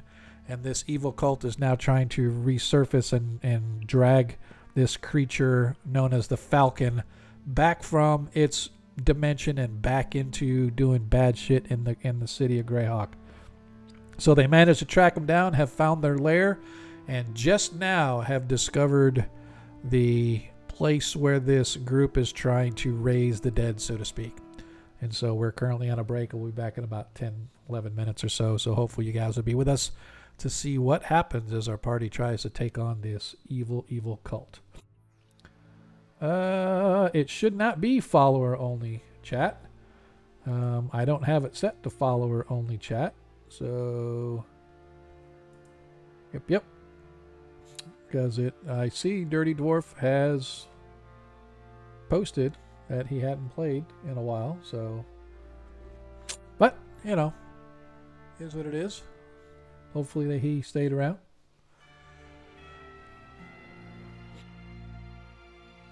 Really, pretty interesting. I had it set where you have to have been verified, verified email, etc. So, yeah, hopefully. Let me double check our settings just to make sure some are in here. Go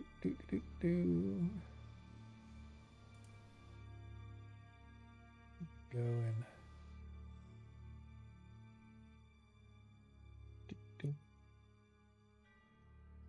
Oh yeah, we are. Yep, we are currently on break, and we will be back in a couple minutes.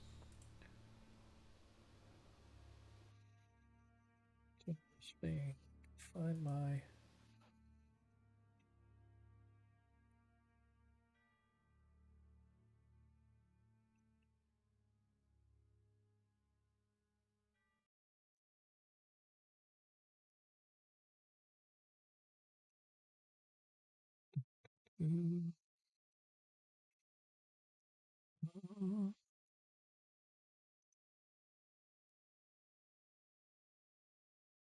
Oh, okay. You are correct. It's weird that the chat setting said follower only. I think maybe that was the default thing. I never even noticed that before. That's kind of funny because I remember having it set off. So, yep, I just removed that. I don't know why it would have had that. We'll see how it goes because we have had some issues where people come in and follow and then they spam us, but as long as you don't get spam, I'll leave it off. But as soon as you start getting spam, we'll put it back on. Not a big deal. All right, I gotta get my snacks. I shall be back. New honey barbecue chicken wrap for lunch? Just $5. You want a new mac and cheese wrap and a spicy slaw wrap as a snack? Just $5. You want 2 classic KFC wraps just because? Just $5. KFC wraps are back for a limited time. Now with 3 new options. Choose 2 for just $5. It's finger licking good. We are listening to the smooth, silky sounds of the ads on Monkey Booger's channel. Go give Monkey Boogers a follow over on SoundCloud, man. Needs all the help he can get. Be right back.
And we're back.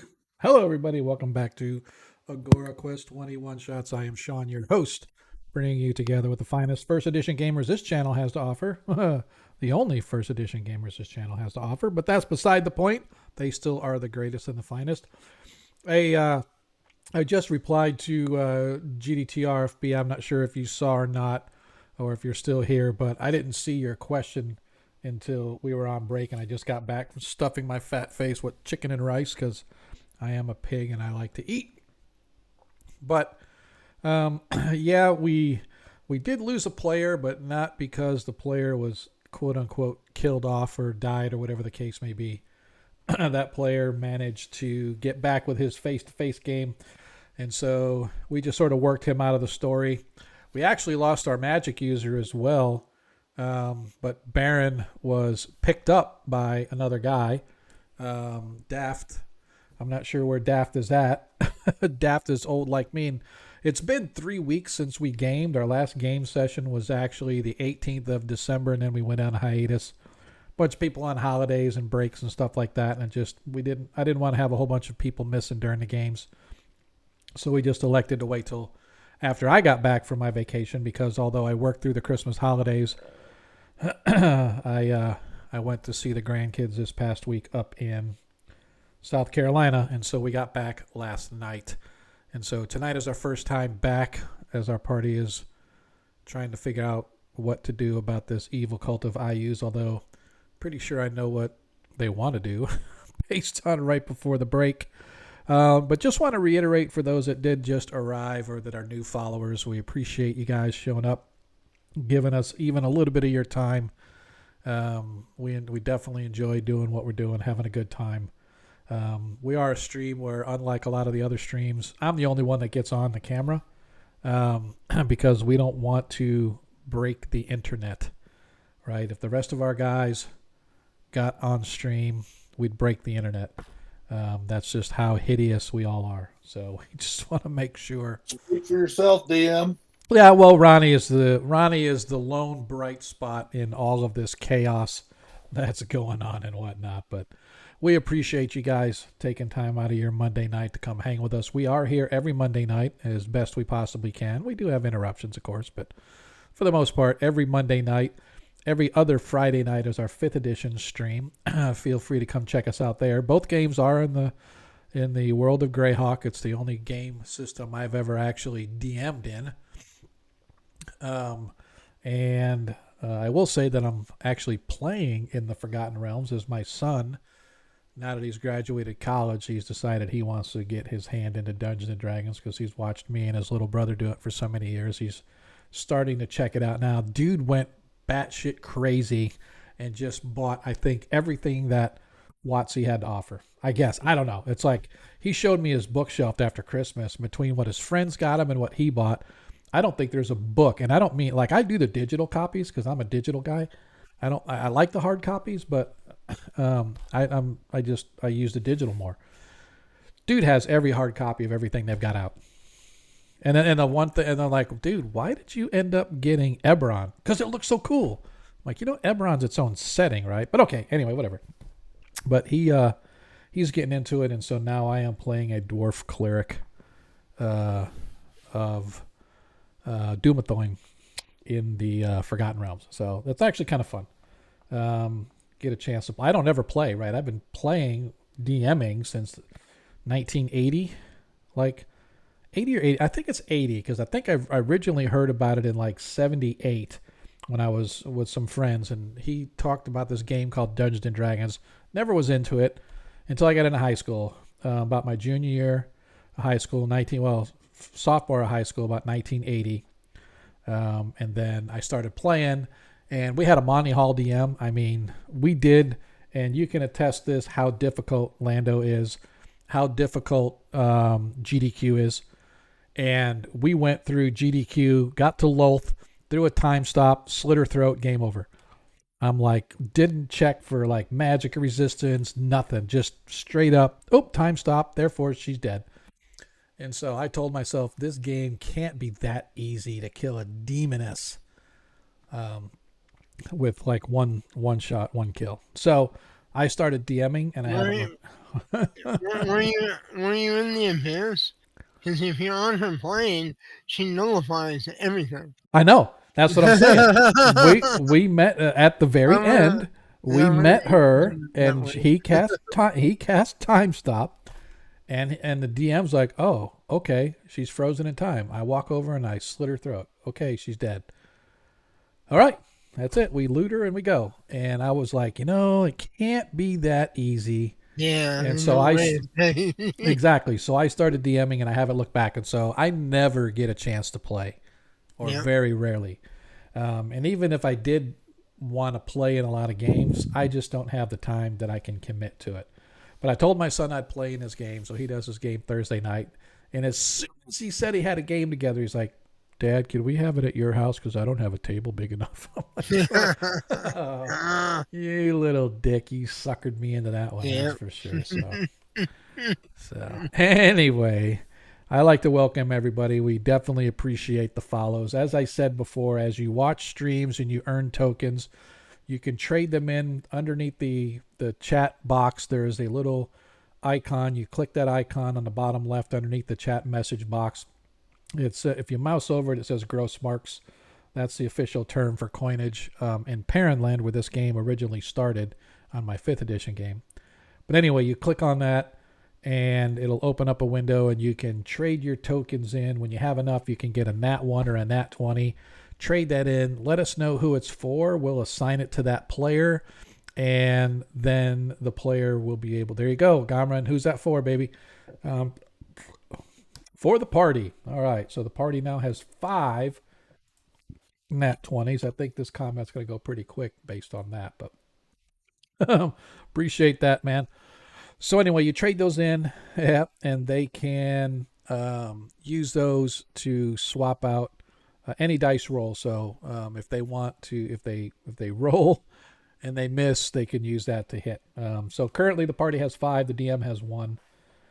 Also, again, for every 100 bits you cheer, you can not only help support the stream, but you can help support a player by letting us know who it's for, and that player can get a +1 bonus that they can add. And those come in groups of 5, so you can give them a +1 all you want. Once they get to a group of 5, we'll go and start a new group. So currently, as I said before, I, the DM, have a +5 and a +1 available. Deglin, you have a pair of +5s and a +2. Baron has a pair of +5s, a +1, and another +1. Ronnie, you have a +5 available. Varys, you have a pair of +5s available. Zadkiel has 4 +5s and a +3 available. So, I mean, Zadkiel, yeah. Zadkiel has 4 +5s and a +3 available. So, hey, there we go. Renreb, just let us know who that +1 is for, and we will assign it to that individual. And absolutely, we appreciate that. So anyway, the difference between trading in tokens for a Nat 1 and a Nat 20 and cheering is Nat 1s and Nat 20s are good for this game tonight only. The +1s, because you're spending your hard-earned coin to help support the stream, that will be allowed to carry over forever and ever. And so right now we're just going to hold on to that +1 until Renreb lets us know, or Renreb, I mean, lets us know who that is for, because that has to go to a specific person. You can't just give that to a party. It has to go to an individual character and or your humble DM. So with that said, our party has been tracking this evil cult of IUs, which at one time, some 50 years ago in the free city of Greyhawk, were trying to rear their ugly head. This evil creature known as the Falcon that this cult followed was a minion or a follower of IU's. And so the cult was trying to gain IU's favor by running rampant and getting their sticky fingers into the underbelly of the free city of Greyhawk. Well, they were thrown down by the Church of St. Cuthbert and a paladin by the name of Thraden. I forget his grandfather's name. It's like brain cramp. It's been 3 weeks. But anyway, Talisic, who is with the party now, his grandfather was a paladin that helped the church throw down this evil cult, and they trapped this falcon creature in its own dimension, and now the cult is trying to revive and call the Yeah, thank you, sir. The the cult's trying to revive the Falcon and raise it back up, and our party has finally found the cult's lair, and they have weaseled their way silently due to a well-timed and well-placed silence 15-foot radius spell that Deglin cast upon himself, and they have found themselves now looking down into this well-appointed chamber, but it's has this evil glow about it of this sort of this maroonish red and black coloring, and the braziers inside are giving off this thick sort of heady smoke that sort of filters out and flows along the floor, making it look almost as if it's ankle deep fog.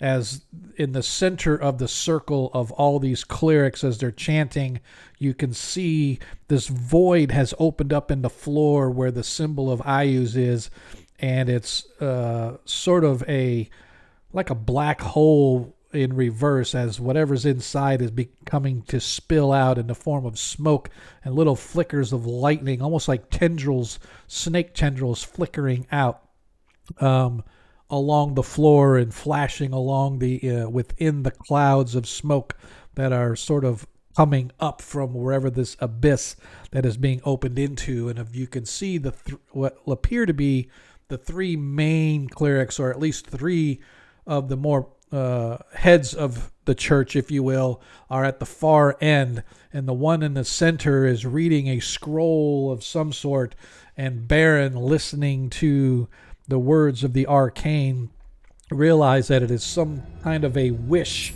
that is a appreciate it, Renreb.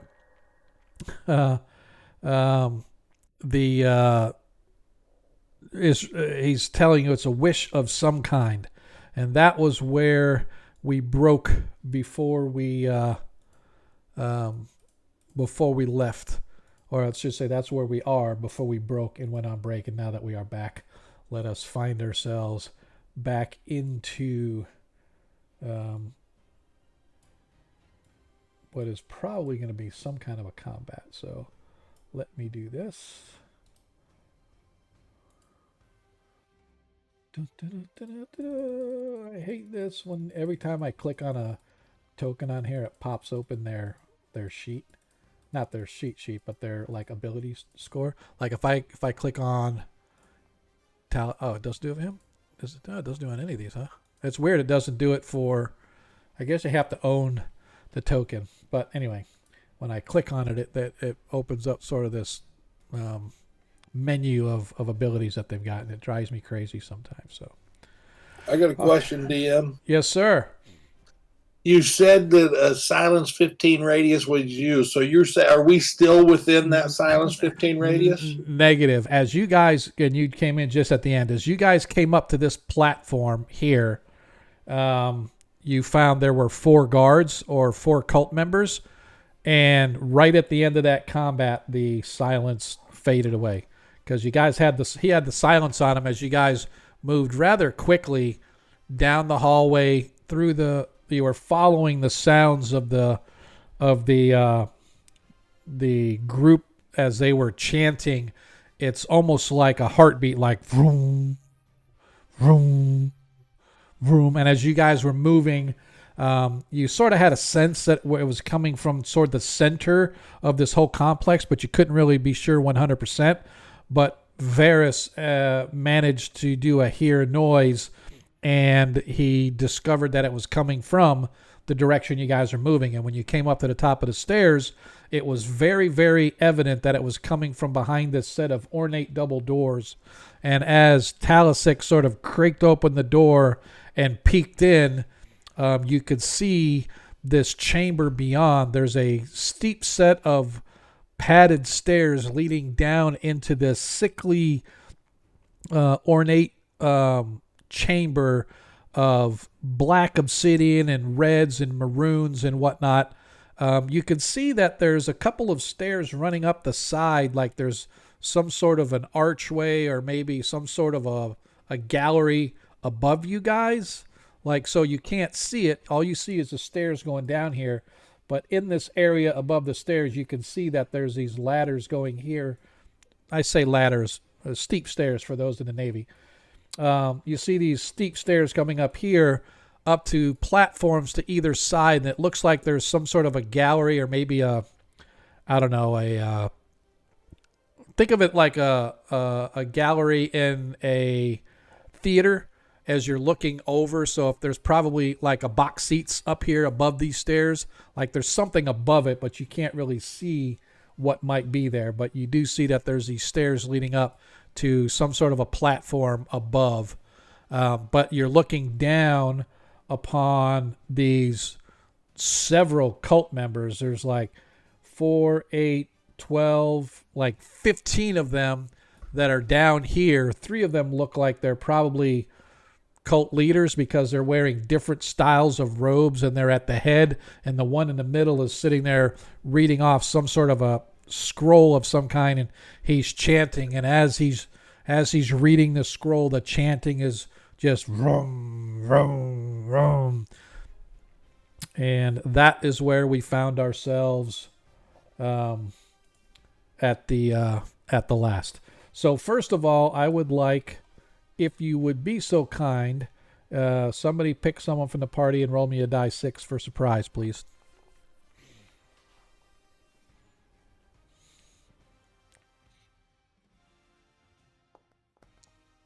All right, nobody is surprised. So let us go right into our combat mode then. Deglin, actions.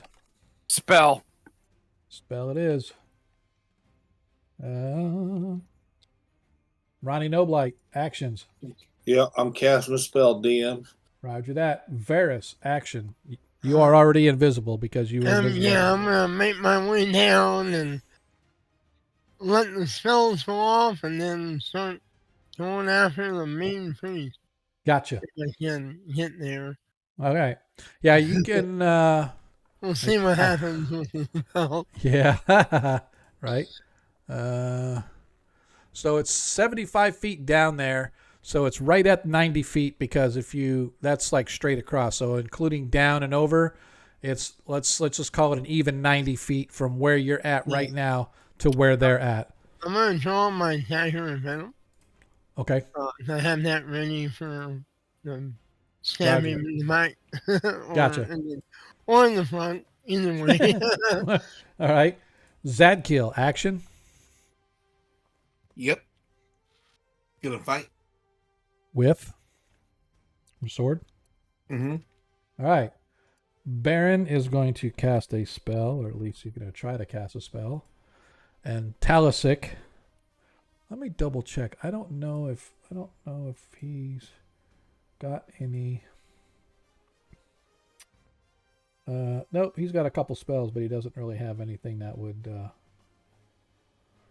help. So he is just going to grab his blade and give them what for. All right. And oops. Now we go to initiative. Now we go to combat.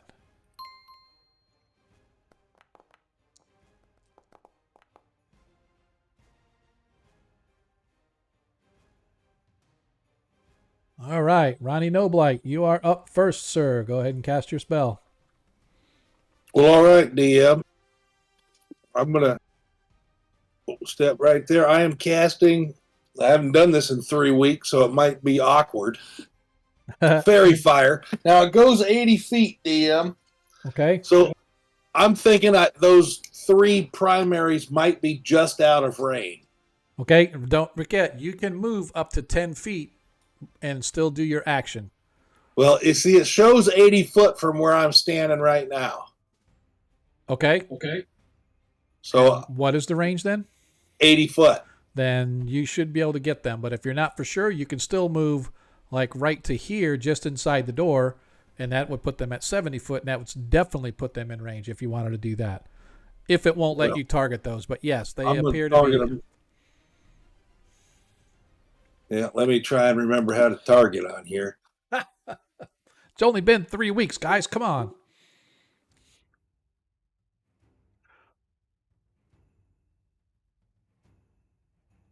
And by the way, Monkey, now that you're here, I originally while Ronnie's trying to figure out how to work the game mechanics. There you go. You got it. Just so you are aware, everybody that wasn't here, I originally gave everybody 2,000 experience after the last session. However, in honor of the Pittsburgh Steelers making the playoffs, I granted an additional 4,000 to everybody.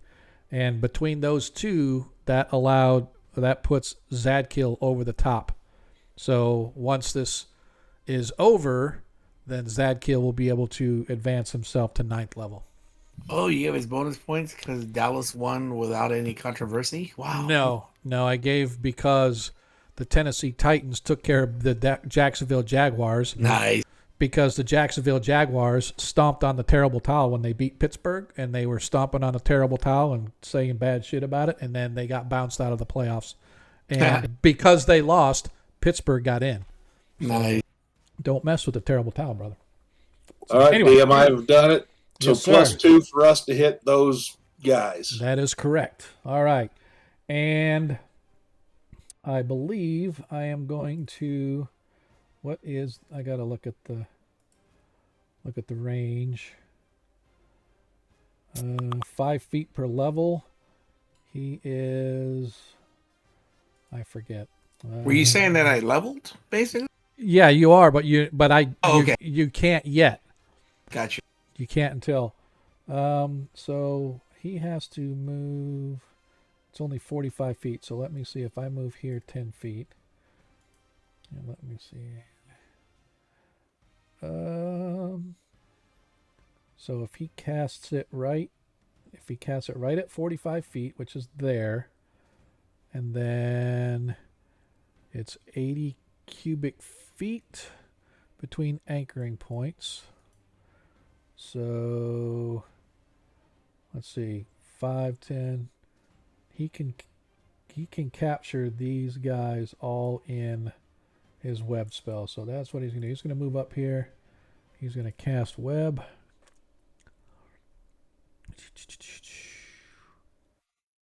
Oh, I guess I better target these guys then. That was my fault. I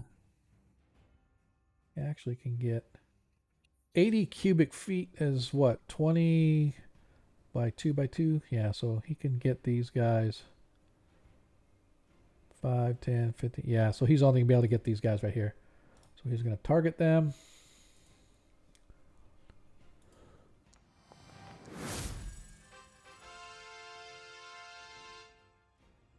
And why did it only do one? That's pretty bizarre. Did you highlight all of them? I did. It shows them all as targeted. It should have been all as targeted. That's bizarre. Okay, let me try this again. I'm going to deselect him because we already know he did.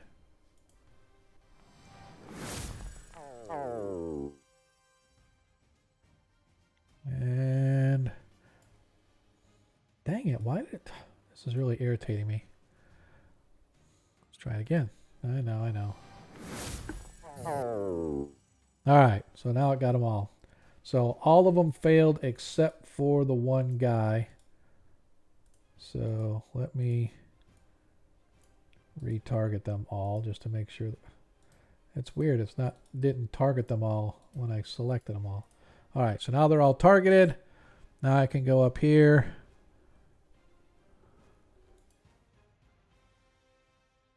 And now they all targeted in web. That is Varys. I mean, that is his action. Varys, you are up.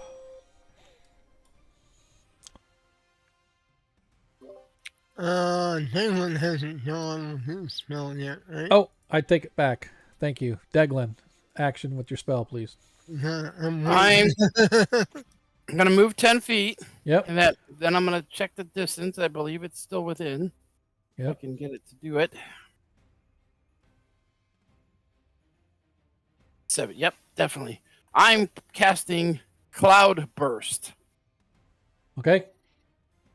and it should drench everything in that area. Up to 30 feet, I think it is. Okay. 30 feet diameter cylinder, 60 feet high. So, What? yeah. I like it. So let me go to my spells. Combat.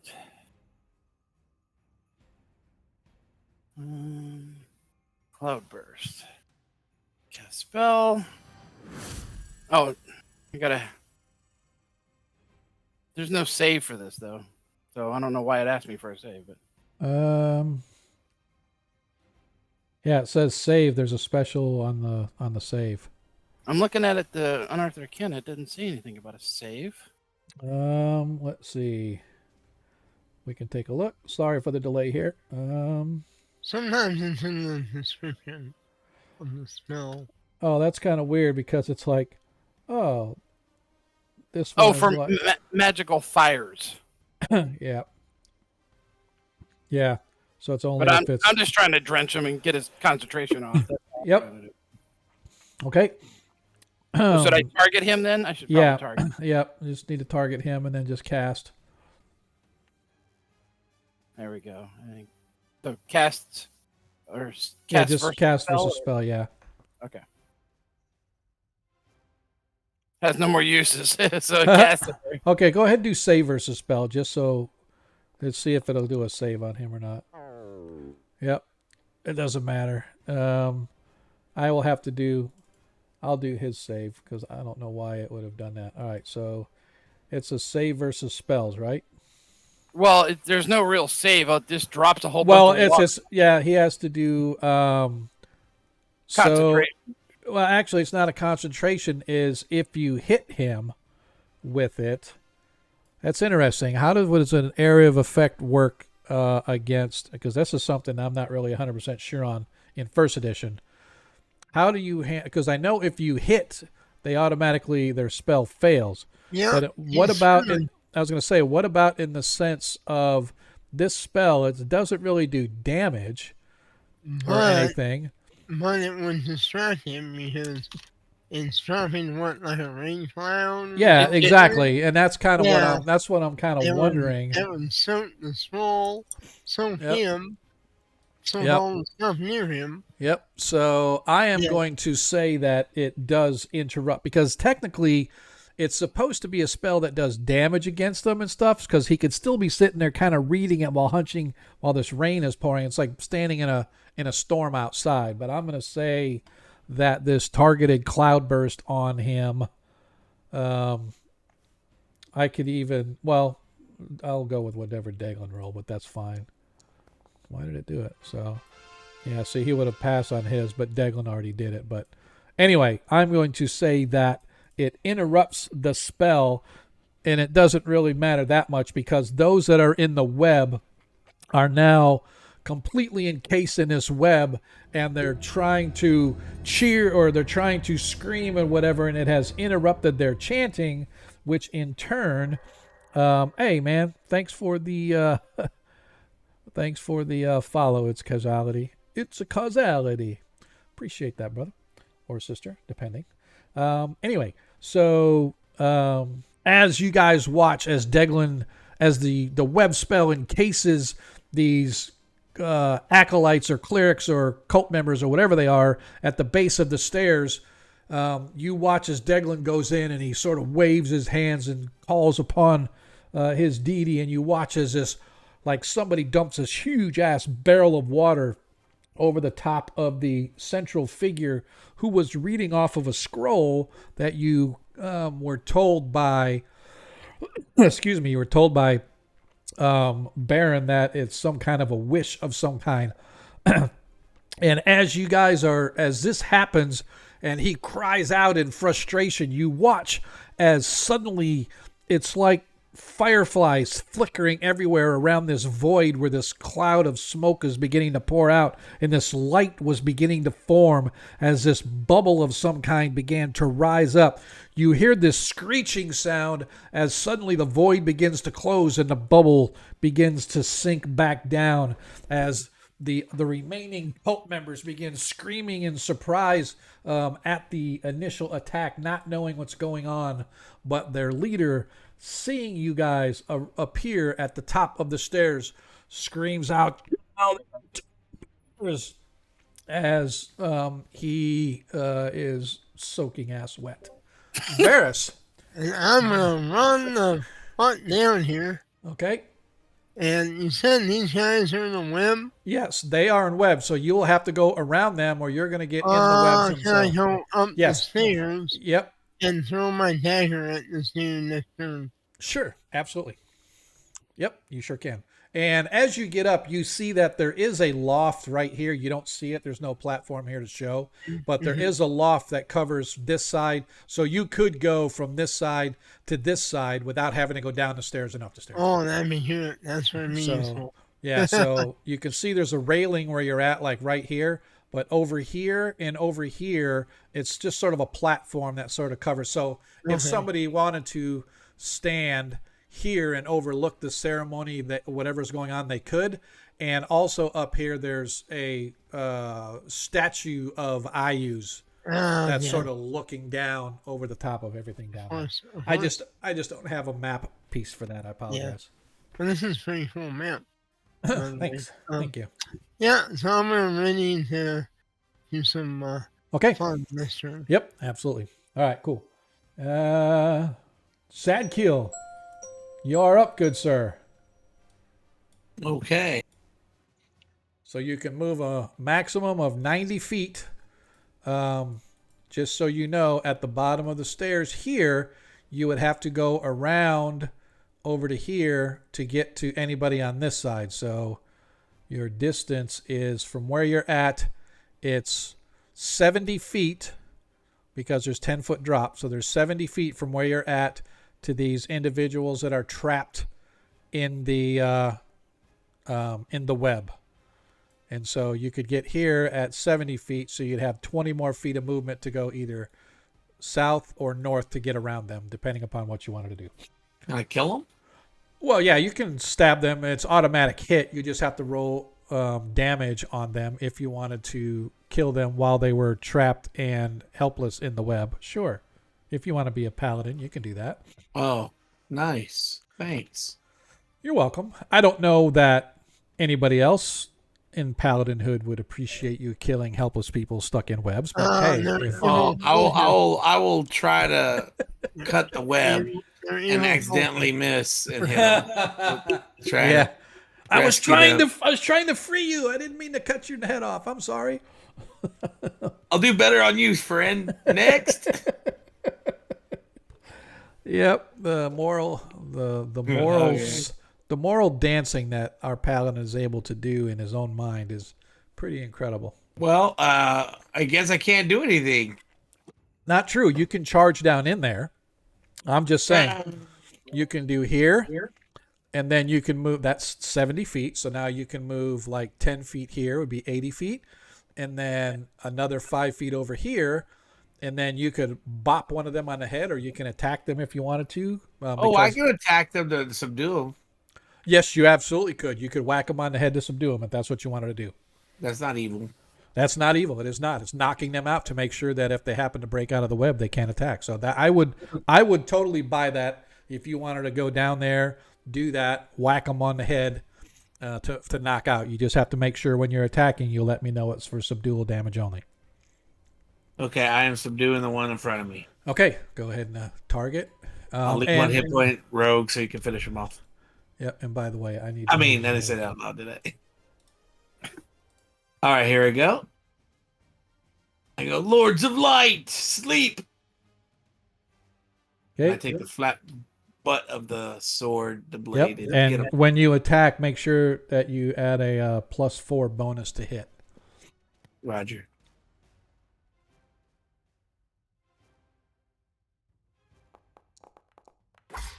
That hits. And by the way, just so you're aware, unless you take that bonus away, every time you roll now, it'll add a +4. So you need to make sure next time, if you're not attacking somebody that's stuck, you have to remove that bonus. But anyway, we'll talk about that. All right, so he is effectively knocked out. I will fix his hit points. All right. That's all I can do. Okay. I have put him Bless at. you. I didn't, but I am going to. Oop, not in this. Let's go here.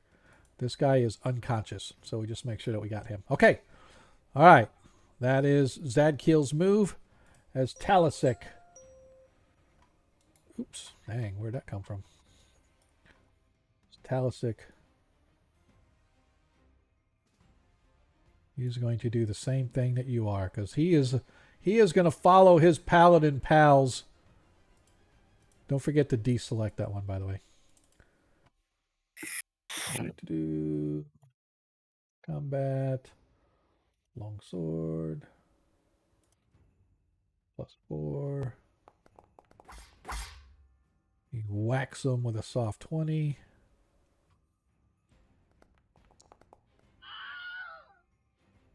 Knocks him out as well. So let me fix his hit points. Okay. Oops, damn it. Shit. I accidentally took him out. My bad. Here, and deselect. All right. Seems you bonked him a little too hard. I bonked him a little too hard. Knocked him out of combat and right back in it. So, oh well. No big deal. All right. Let's see after that. Ronnie Noblight. You already did the fairy fire. Varus went, Deglin, Zadkiel went, Talisic. Baron already went as well, so now we will go here as this guy named Alden. He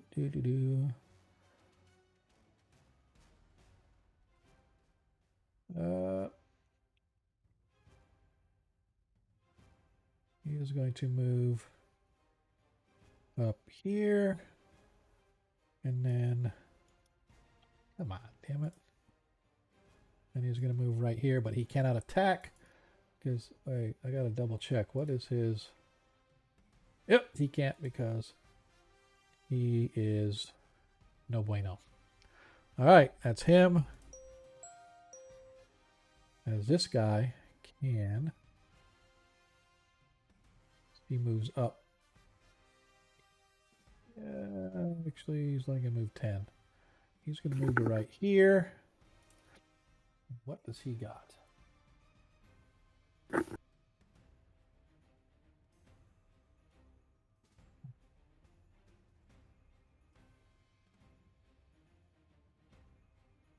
Let's see.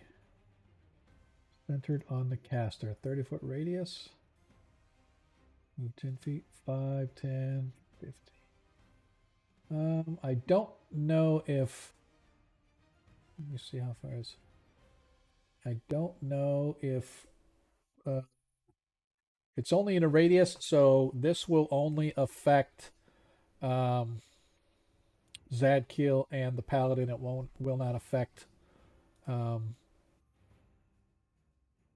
won't affect Varus. See his casting... I need...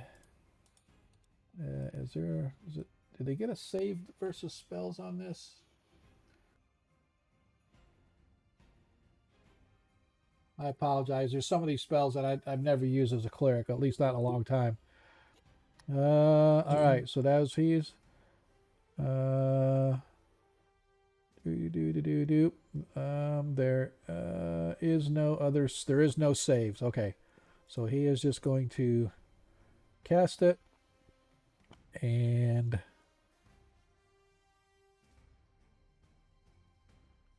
why does it give me... That's weird. Affect enemy chant debuffs. Oh, because it had it in there twice. That's weird. Okay.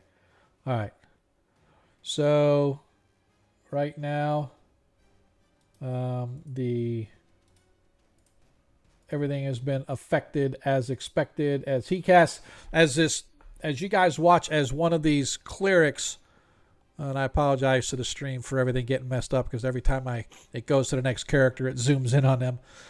This cleric over here moves, and you see him beginning to chant and pray.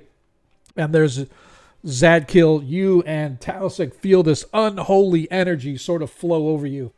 So as of right now, Zadkiel and Talisic are affected by the chant spell, where they receive a -1 to their saving throws as well as their attack rolls. So it should automatically apply it, so I'm not going to worry about it. All right.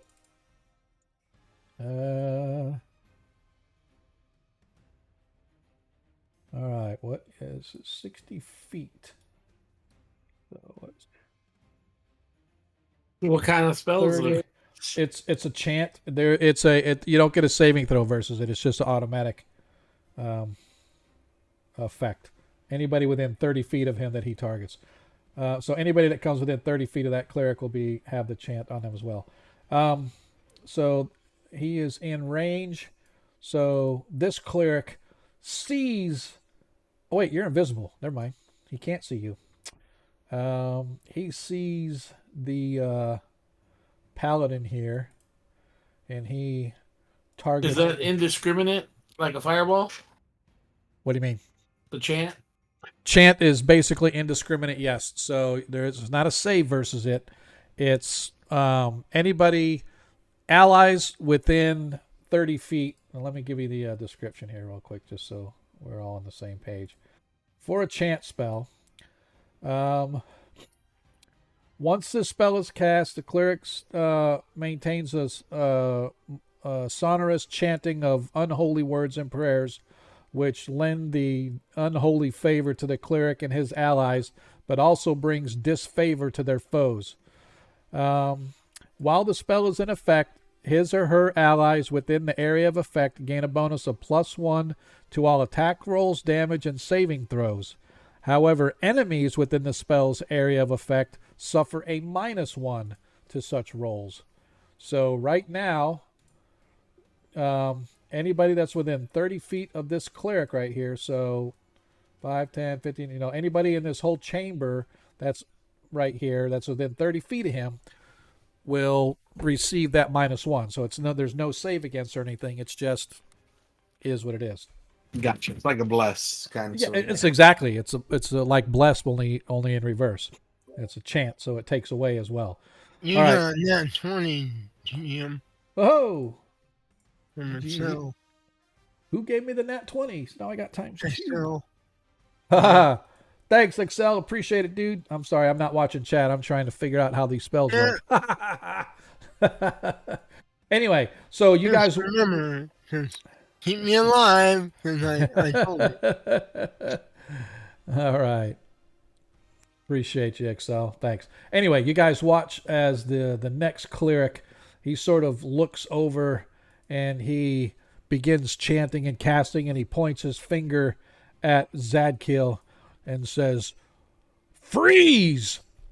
Zadkiel, I need a saving throw versus spells. Otherwise, you will be... Well, let me cast the spell, first of all. Let me target him. I've already targeted him. I am going to cast Save Negates. Oh, it's an area of effect, 1 to 3 creatures. Therefore, he will also target... DM, if you pick 1, the save's at -2. If you pick 2, saves at -1. If you do 3, it's straight up. Yep. So that's why he's decking both of them. And so cast versus paralyzation, -1.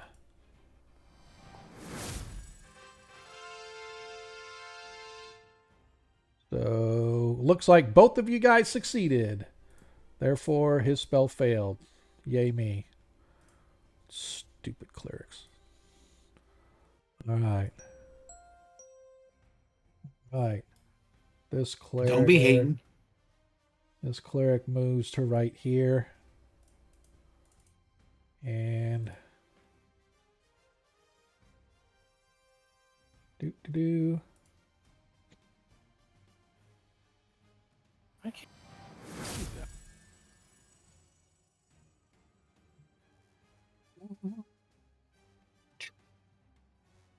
Oh, need target to apply? Seriously? Alright. So it is. He's casting darkness. It's a 15-foot radius. So. Doot, doot, doot, doot, doot. Doot, doot, doot. That's kind of close, but I'm going to include him too. Why is it not? I'm like selecting everybody, but it's not letting me select multiple. Oh, it's shift, isn't it? I'm an idiot. So used to it being control. 5, 10. Ooh. 15. Here. Yeah, those guys are out. All right. He is going to move up. And he is going to cast dark. Oh, he already cast it. Oops. Where is it? There we go. Darkness as area of effect. Need target to apply. I did. What are you talking about? We'll cast it again.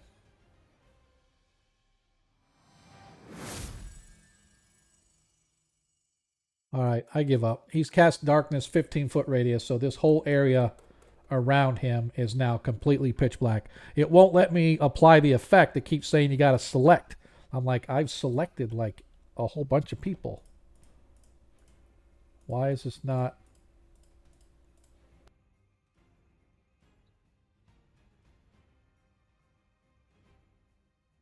Do. Can't do that. How about we try this? I don't know why it's not. It's okay. I think that's why. This is really. It's like the little things that I miss in this thing. It's like when I select them all, I expect it to be all of them. So forgive me for being a knucklehead. I selected them, but I didn't target them because I'm stupid. All right, and one more. All right, is that everybody? I think I got everybody. All right. There we go. Okay. Now, if I can deselect all of them. Of course, it won't let me do them. I got to do them one at a time, so give me a second. Boy, this is the one thing about doing online that's a little bit tougher is you got to go through the mechanics. All right, everybody's deselected. Everybody's got it applied to them. All right. This one here.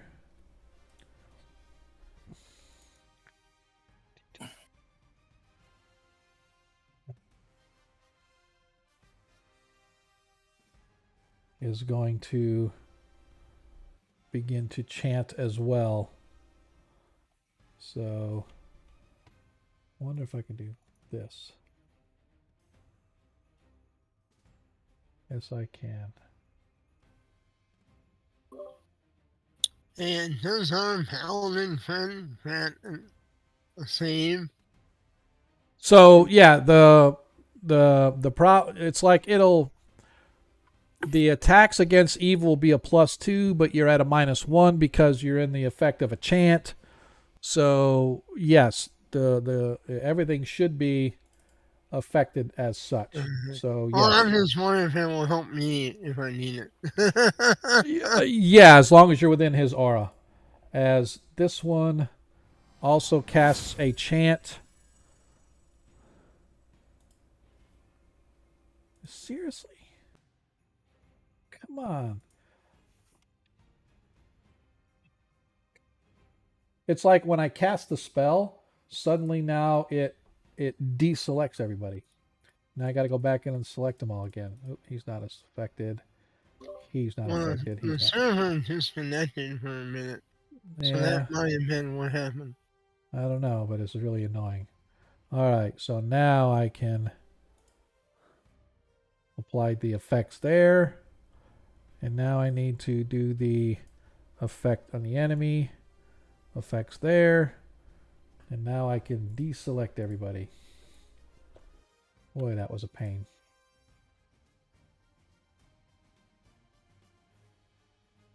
All right, everybody's deselected. That's the one thing about having a whole bunch of NPCs I got to run.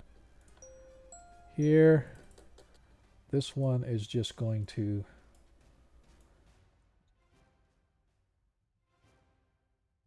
Why? It's not letting... Oh, no wonder. I'm an idiot. Going to move right here to protect. He is stuck in the web. Stuck in the web.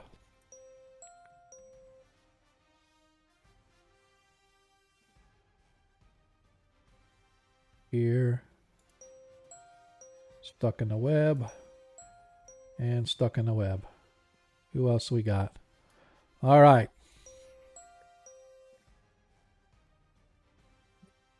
Okay.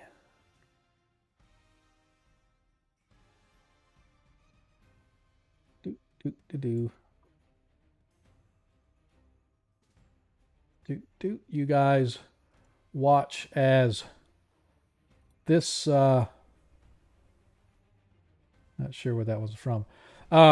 So you watch as one of the clerics or the leaders throws back a hood, and you see his female reaches into robe, grabs some sort of a potion, and quaffs the potion. Stuck in her web?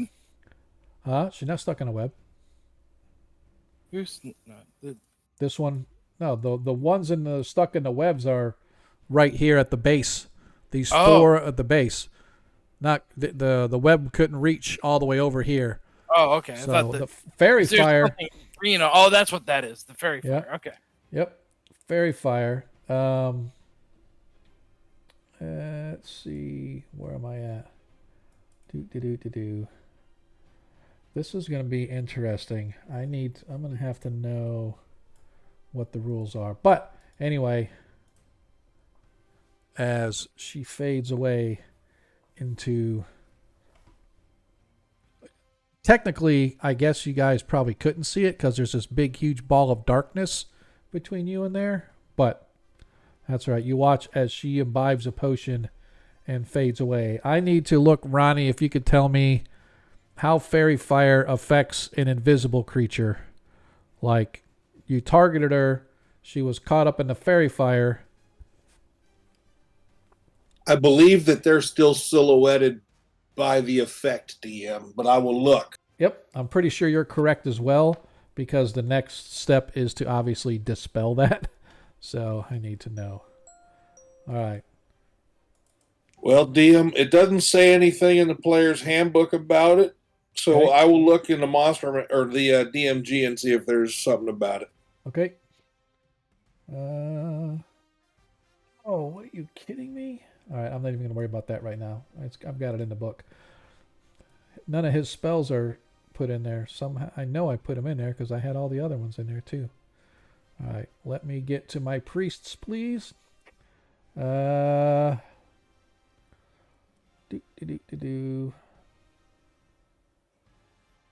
is his spell book? All right. He is going to...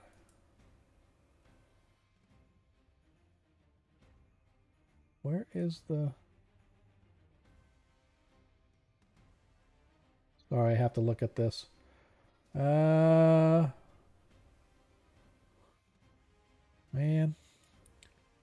I really blew it again on this one. It's like none of the items have their abilities added to it. So now... I will just do... it's got a... I am just really irritated at myself right now. None of the stuff that I gave him, I've got all his items in here, but none of them have any of their abilities put in it. None of his spell slots are in here. So let me look, then I will have to.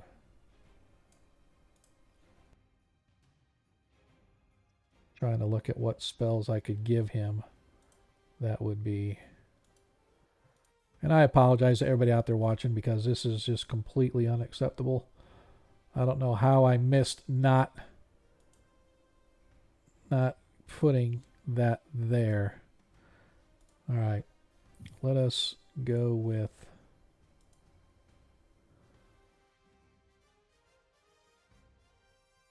what's the range on the spiritual weapon? 30 feet?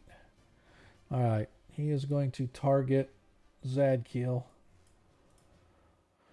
And he is going to cast his Spirit Child weapon.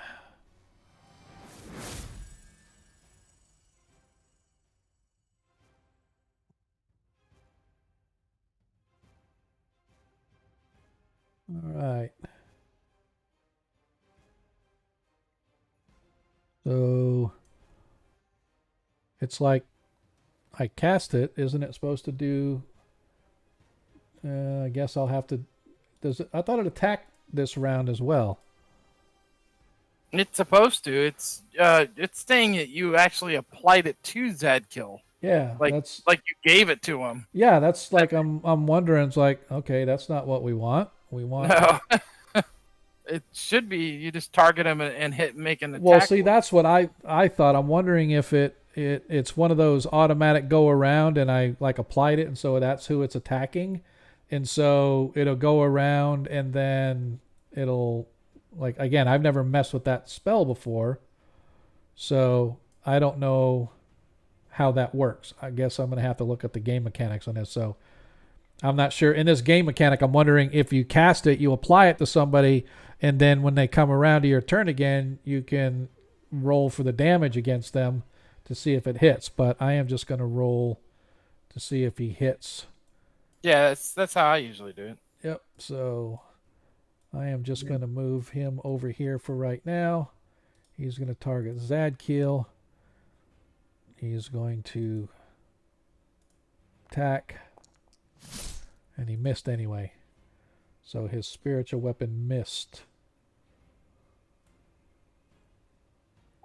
Based off what it says, because dust and things like that would still show. So that would be my guess that the fairy fire, but it doesn't use an example that actually calls out fairy fire. Okay. I am going to judge that she is still outlined because you caught her before she was invisible. So you guys can still see her even though she's invisible. So, right. This one, see? 30 feet. Actually, he is going to 10-foot diameter. So he is going to cast it. 10-foot diameter is a 5-foot radius. So he's going to cast it right here. He is going to target these two gentlemen.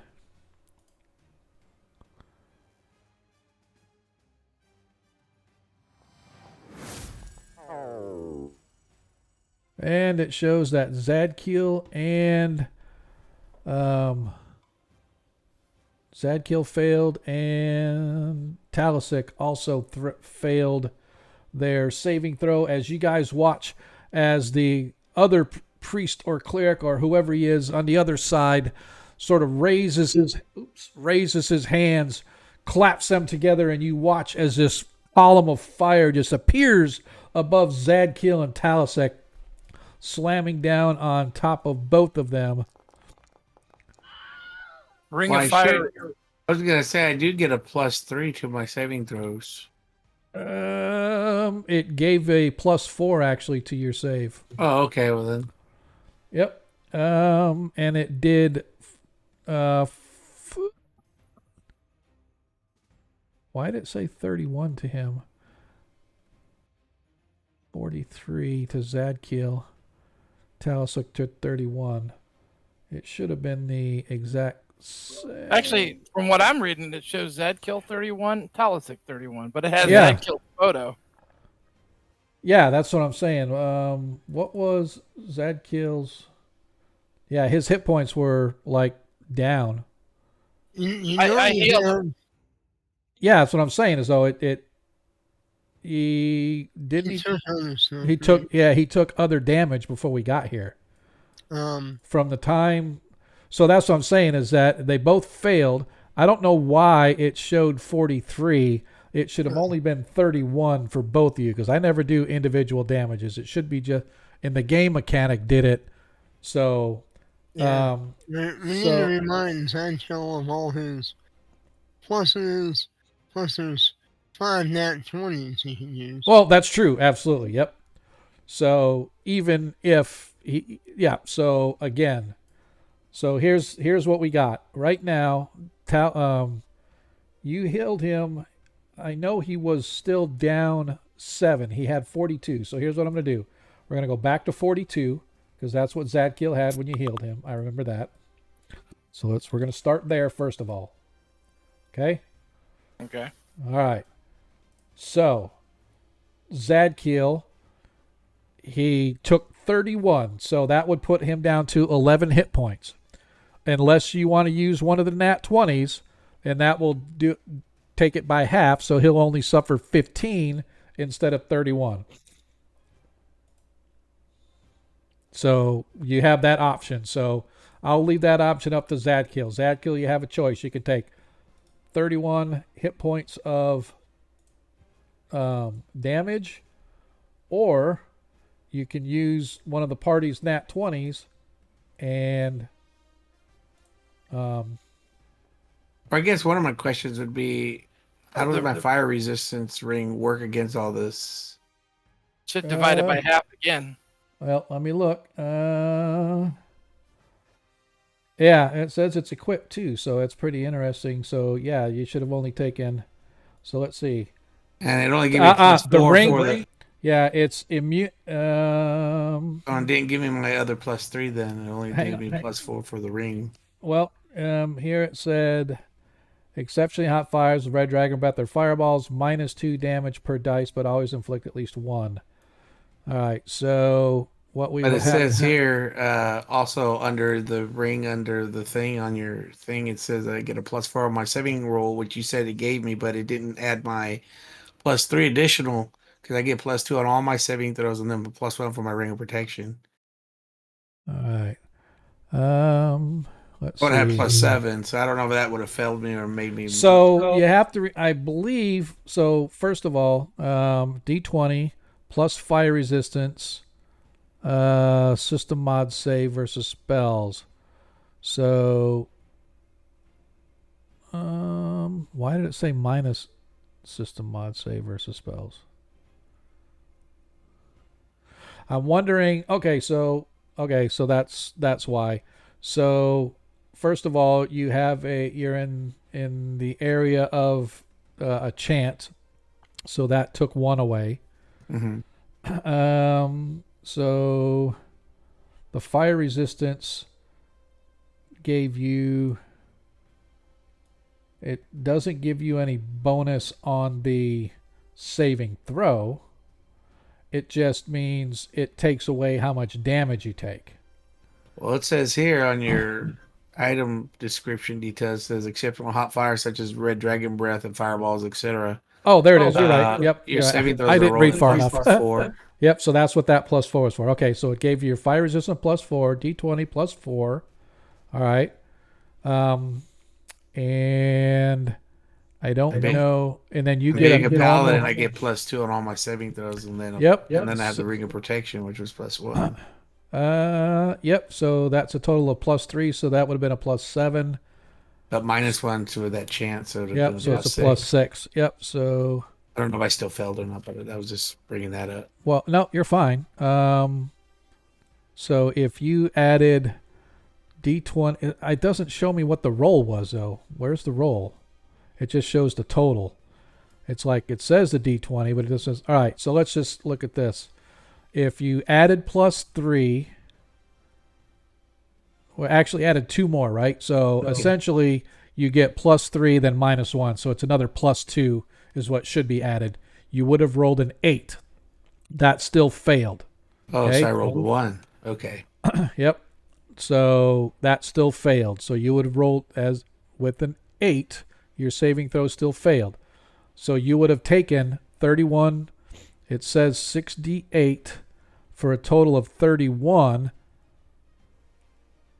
Oh, that's why. Okay. Yeah. See, so 43. It still that's what the damage originally was, but it only applied 31. That's all the hit points I had left. No, I don't think so. I think it did that because it took minus off for the dice rolls. Yes. Right. So it took off. That's one yeah. thing. That's one thing I wish that it would do is show you a breakdown of the dice rolls here, like the 5e system shows you a breakdown of which dice you actually rolled. So again, what I am going to say is, because I don't have the dice here in front of me, what I am going to say is you took 31 hit points of damage. Originally, you had 42. You were at 42 hit points of damage when all this started, right? So you took 31 damage from the fire after all the bonuses and all the other stuff was applied. You have a choice to take that 31, or you can use one of the nat 20s that the party has and reduce that by half, so you'll only take 15 hit points of damage as opposed to the 31. So I got an 8 on my roll. Oh yeah, you could use your points too. Or you could use your points. Yeah, you could use your points to use 3 of your Yeah. points to make an That's what I was 11. going to do if that's possible. Yeah, absolutely. Yep. So you now are down to just 4 plus 5s. So after all that, and again, folks, I do apologize. I don't know what happened here, but unfortunately, when I look at the game system, when we mouse over, when you go over, used to be, it would tell you, like if I moused over like this, it would give you a breakdown. Oh, you rolled a 6, a 2, and a 1, or whatever the case may be.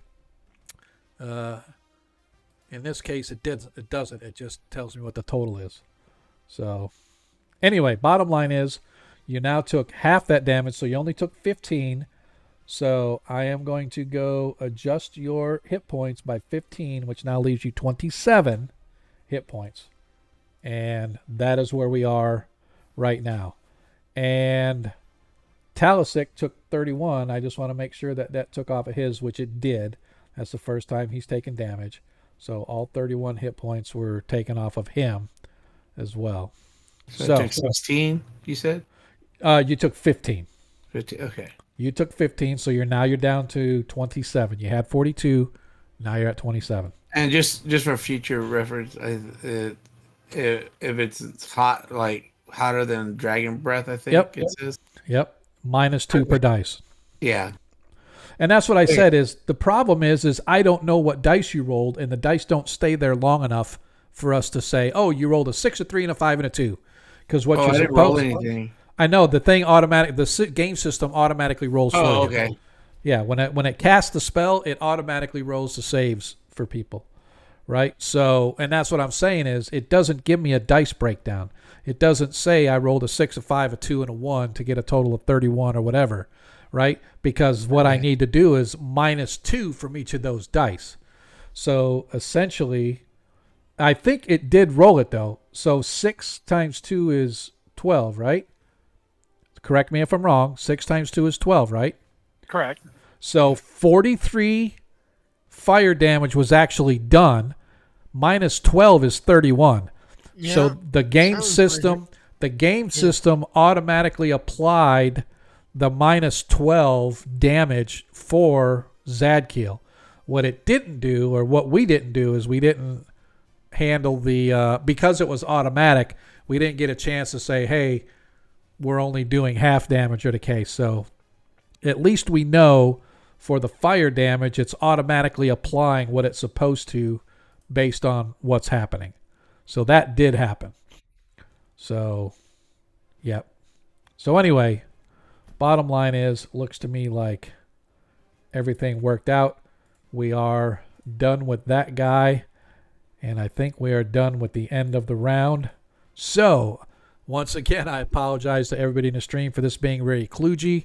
A lot of spellcasters and stuff like that is what makes it very difficult. But right now, here is the situation. We have 4 of the acolytes trapped in a web right here. 2 of them are now unconscious. We have this acolyte right here has cast a darkness, so it's completely pitch black beyond here. You guys can't really see anything beyond there,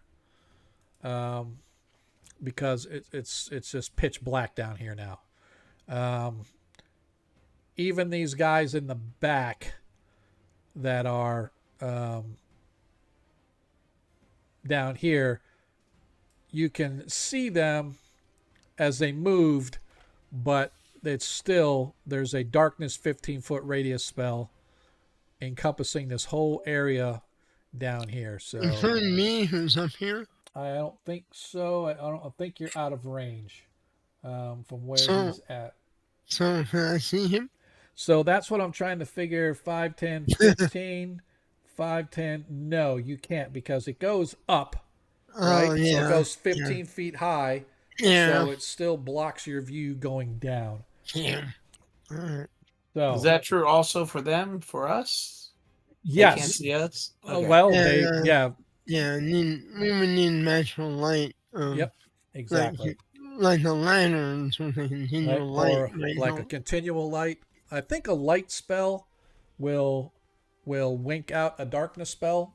I think continual darkness has to be continual light, but Yeah. I don't know if darkness 15-foot radius. I'll look it up. Yeah, if a light spell or it has to be continual light. Either way, let's move this on so we can get people out of here. And again, I really apologize for how kludgy it got. It's suddenly the game mechanics just kind of got funky and I was baffled. So I have took that off. No nat 20 required. As we go to the top of the round, Deglin actions once again. Well. You can see this guy here, and you can see this guy here, but everybody that's in the web and all that, anything beyond Zadkiel and stuff is actually, including Zadkiel, is completely engulfed in darkness. But you are casting a spell. Ronnie. Action, sir. Did Ronnie have to take his dogs out? This is about the time he usually does. I don't see anything, but Nope, maybe. I don't. I am going to assume that he's going to cast a spell, so we'll just pass on him. Varys, your action from where you're at. Reminder, you are still invisible. Yeah, I can't see nobody right now. That is correct. You cannot see. I anybody can't else. even see these guys. Right, because it kind of flows up. You, Let's you see. know what? 5, 10, 50. Yeah, Um, because it does kind of block your view from where you're at. Yeah. Yeah, I'm gonna just wait and see Okay. what happens. Okay. You can hold. If you want to I'm say. gonna, when I measured originally, I think I'm out of range for throwing my dagger anyway. Yeah, you can still. If you wanted to move down 5 feet, this one Yeah, down here, you know they're there, right? But yeah, they turned invisible. yeah, but right? you can still. I'm going to See say the you fairy can't. fire. Yeah, you can see the fairy fire. You can't see them right now because of the darkness. But you know, just so you know, if something happens to the darkness spell, you would Yeah. be able to see that person as well. Yeah, Yes, a light spell can counter it. Okay. Thank you. Or continual light, yeah. Yep. Either one. Yep. Gotcha. Thank you, sir. okay. That's what I thought. Okay. All right, I'm gonna like maybe prepare to move down Okay. and try to hit a little closer so I can throw my dagger at the main one here, Okay. Gotcha. Sounds good to me. or stab them in the back if they try to run. Perfect. All right. So you're just. I'm going to say essentially you're holding your action Yep. until something breaks. Yeah. Zadkiel, your action, sir, as What? you like the flame. The first one tried to cast a spell on you, and you felt your body go rigid. But the force of Saint Cuthbert threw off the bonds of magic, and you were able to break free from the paralyzation that they were imposing upon you. But as soon as you do, suddenly this wall of flame, and you throw your shield up, and it like melts all around. Not melt, but it kind of, the flame flows all around you, scorching you. But again, the light of St. Cuthbert sort of bathes you and wards off a lot of the energy, as does the rings on your hand. Everything around you, though, is dark. You can't see anything from where you're at, because it's like the entire world just went doink. And you've been subjected to magical darkness before, so you know one of these evil clerics cast a darkness spell upon you and your companions. So my, I guess the question would be, did I know who cast it on me, or did it just hit me? Yes, you know that you saw one of the leaders, just as everything was going dark around you, one of the leaders cast a spell, and it was the northernmost leader over here. Okay, so now know we're all in that- darkness. Right, but now you're in darkness as the flames sort Gotcha. of whoosh down upon you guys. So, actions that you would like to go for this turn. Well, if I can't see anybody, I'm probably gonna step backwards because Okay. at least I know what's behind me, Okay? and I'm gonna attempt to drink a potion of healing. Okay. See how many I have. All right. Okay. That is going to be your action. I'm going to put you back, can you put your? Thank you. Go ahead and put you back because. Oh yeah, sorry about that. Yeah. Yep, no worries. I just want to make sure. All right. Baron's action is going to be a spell as well. Talisek is going to do the same as Zadkiel, but he's gonna back up as well. He might prepare to heal himself with lay on hands. Cool. All right. So everybody's actions for this turn. Ronnie, have you come back yet? Yeah, I've been here the whole time, DM. Well, we've been asking you what your actions were, and you never answered. So I thought maybe he was were out ya? walking. I did. I thought maybe he was out walking the dog, so I bypassed. Oh, I'm you. sorry. I was reading Wall of Fire and thinking. No worries, sir. Ronnie, actions for this turn for you, sir. All right. Well, I got a question, DM. So is that circle on there the darkness?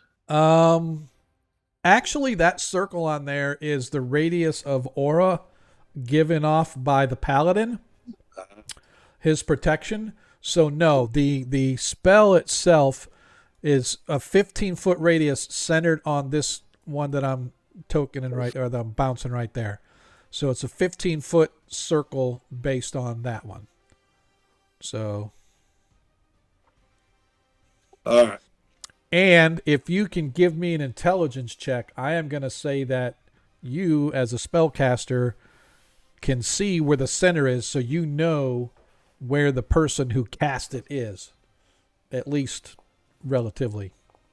And you succeed in your intelligence check, and you know that the evil, heinous creature that cast that darkness spell is right there. At least they were when they cast it, anyway. Roger. So, I just need Ronnie's actions. All right, DM.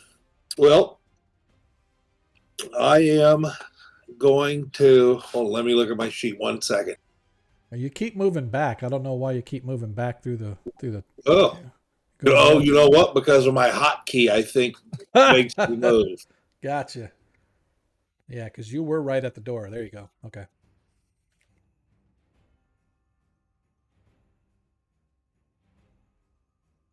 All right, DM. I know what I'm doing. I'm going to move. Well, actually, I don't think I'm going to move forward and use my wand of negation.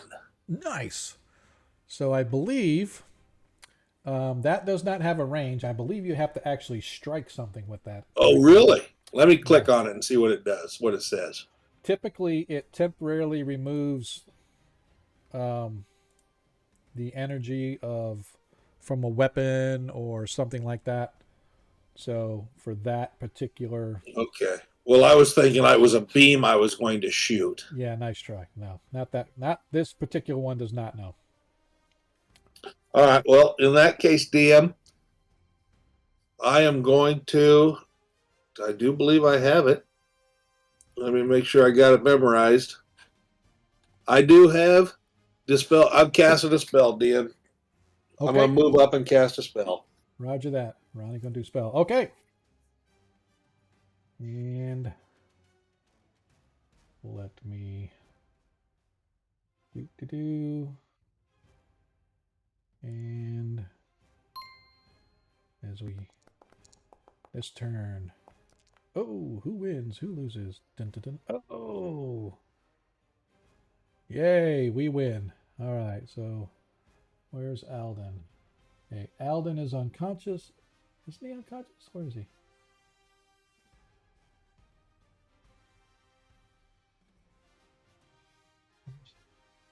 I know. Oh, okay, that's this guy here. Yep, that's him. Okay. He is not. So he is going to 5. Going to move up. Oh, he can't. He's standing there No, is he the one that cast it before? Shit. I had to double check and see who cast the spell. Nope, this guy did not cast a spell because he's not a spellcaster. Thank you. He is going to move up to the top of the stairs, and that is his end of his turn. The next guy's turn. This guy right here, he continues to chant. All right, this one is out of the... I'm going to have to put a circle down here if somebody doesn't mind. I'm going to draw a circle here. This guy.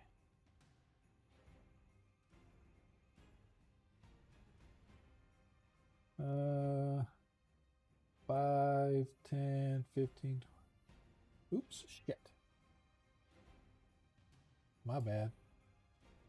I need to make sure that's 15 foot.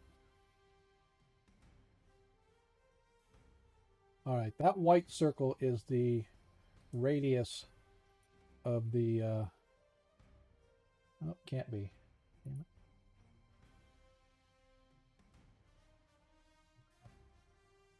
Hate this. I need to draw a 30-foot circle. So there's 5, 10, 15, 20, 25. I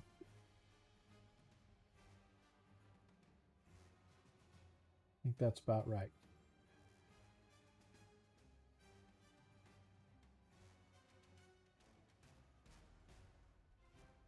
Some more.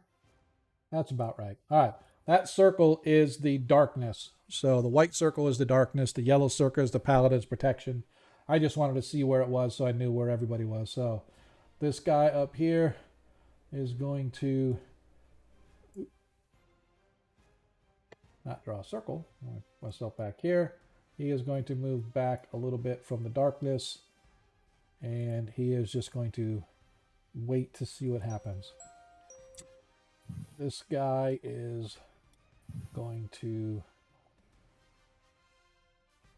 move his way back until he too is out of the darkness.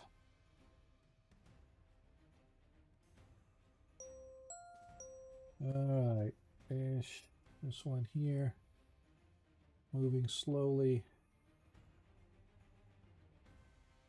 As you are standing there,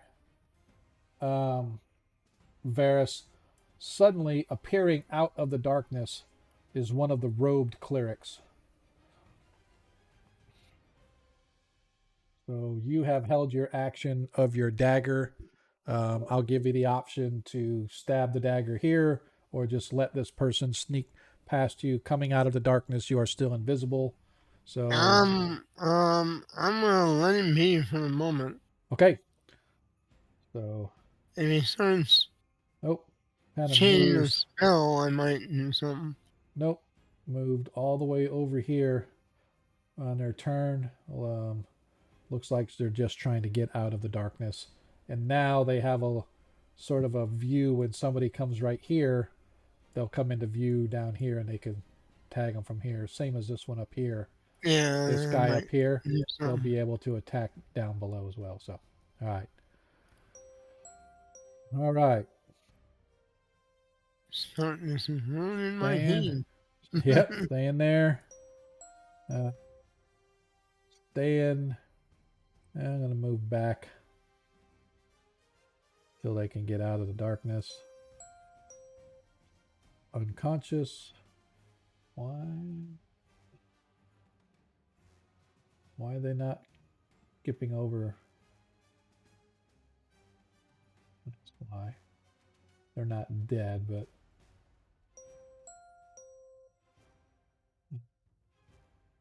staying there. Do do do do do do do. As you watch another one come up out of the darkness past you.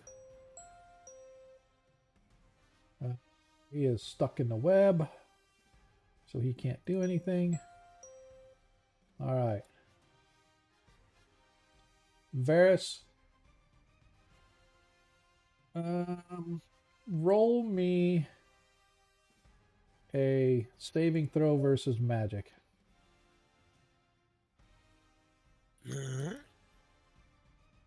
You know if it's gonna add on my I'm not 100% stuff? not 100% sure, but if it doesn't, we'll figure it out. Yeah. So smell? Yeah, just saving throw versus spells.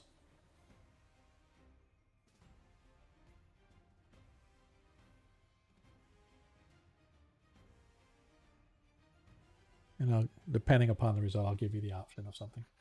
Not no.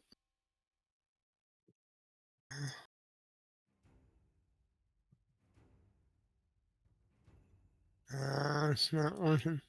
All right, just go ahead and roll the d20 and add your. I'm gonna refresh. I'm wondering if it's Okay.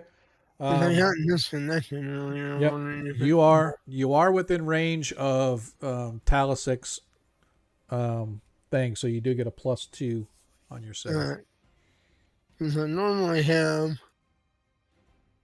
+5 because of the left stone and the cloak and ring of protection. Right. So, and then it's all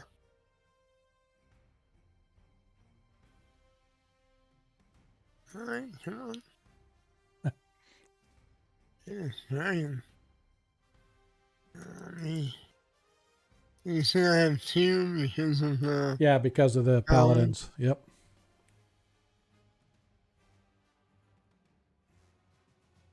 It's not rolling. Alright, well, it's do it in the long way.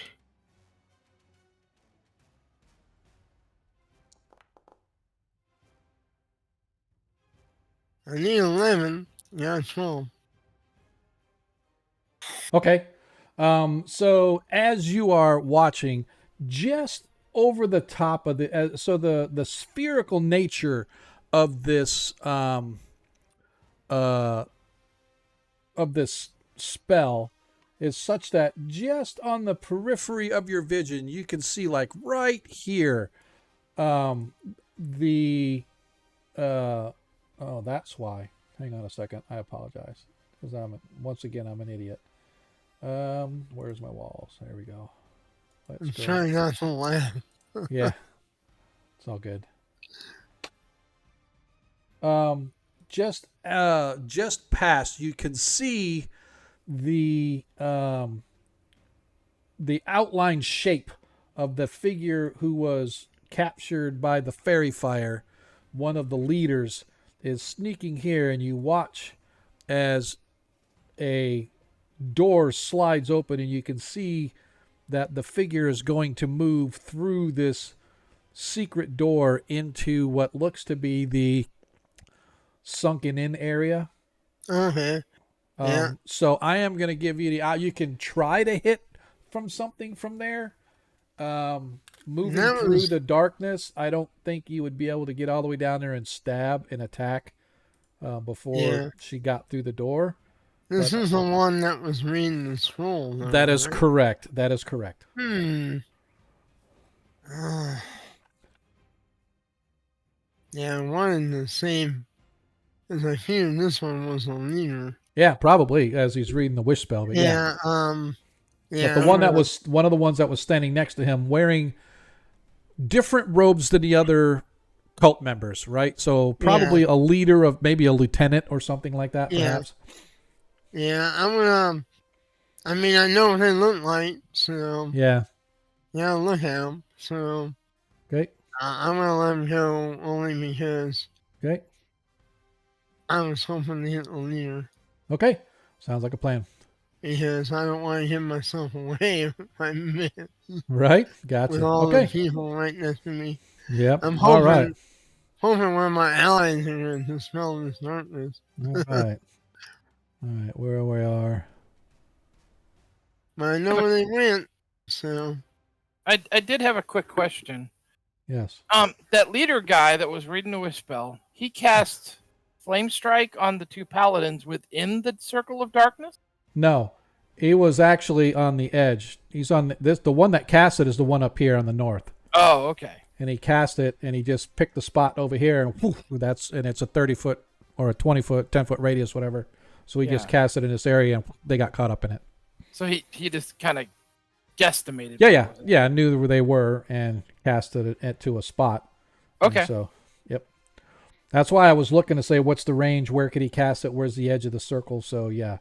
So cast it right here. Boom. 5'10". Got him. So. All right. Let me see what we got here. Yep. You're going to have to give me just a minute. Here.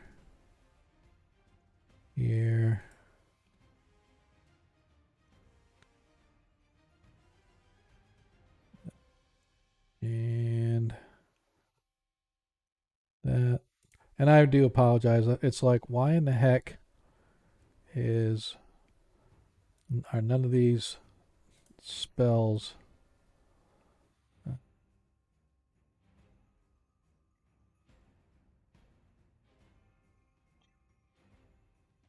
and I'm just trying to redo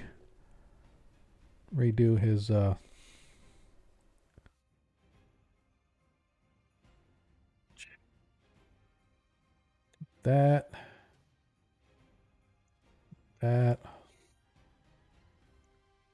that and one last one. Where? We'll do that one. Okay. So he can't really do anything here. So he is just going to back up out of the darkness. I'm just going to leave him there. This guy is going to move over to here. And once again, he is going to target this spot right here. All right, so here we go again. That's his second one.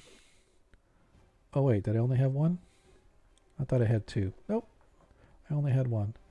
So let me look and see what the range is.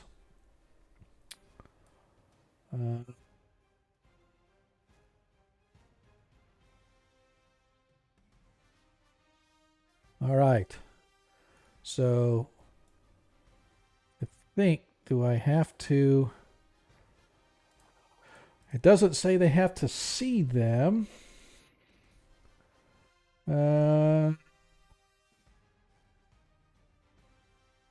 Oh, this is just so tough. well, also remember these were the days when Yep. everything was new. Yep. So So- I am going to say that he is just going to wait his turn, and if necessary, he will come into effect. And this guy is one of our... Oops, I made a boo-boo. This guy down here is webbed. He could not move, so that was my mistake.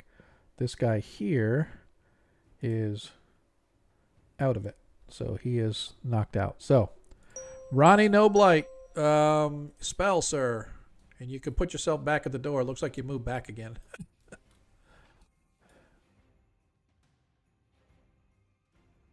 All right, DM.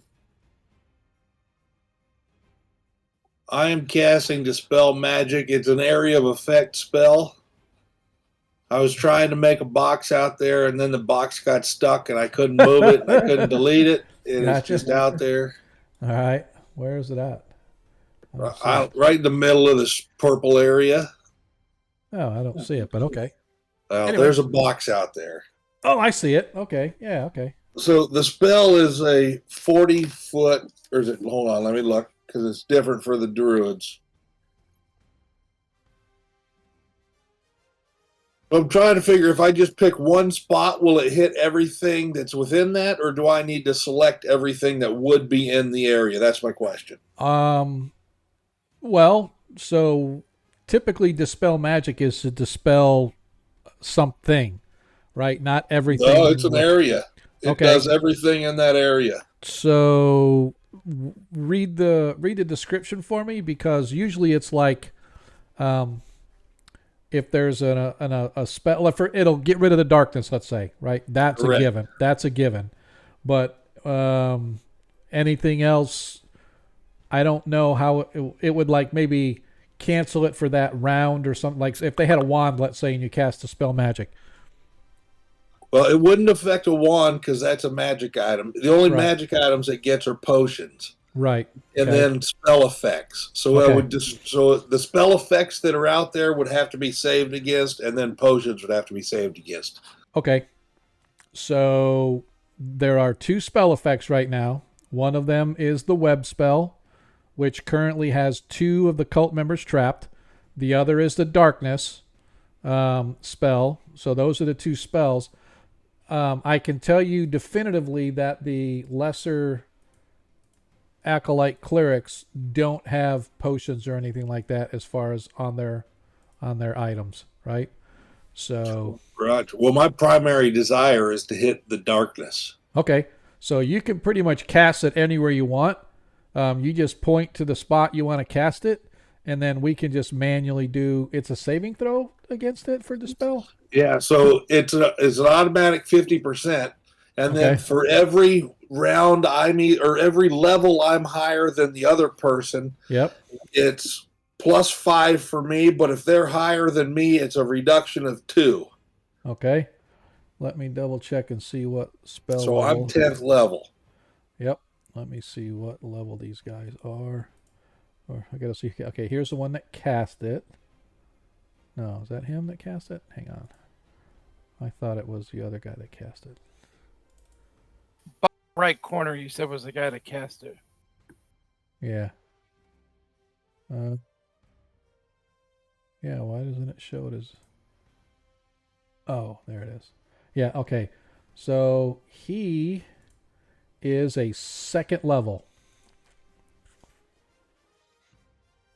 So that's +5. So I have a 90% chance of dispelling. Okay, so go ahead and roll your... Yep, so go ahead and you can just roll your... And it would also, those if they had fairy fires and stuff that were inside of that, it would do the same thing. Yep. So let's Or do the... potions. All right, so let's do this first. Why is oh, that's why it's a drawing. Tools. Yes. All right, so boom. We can just go ahead. You want to roll a D100 for me? Or you want me to roll it? I'll roll it, DM, if you'll let me. Absolutely. Go ahead and roll it.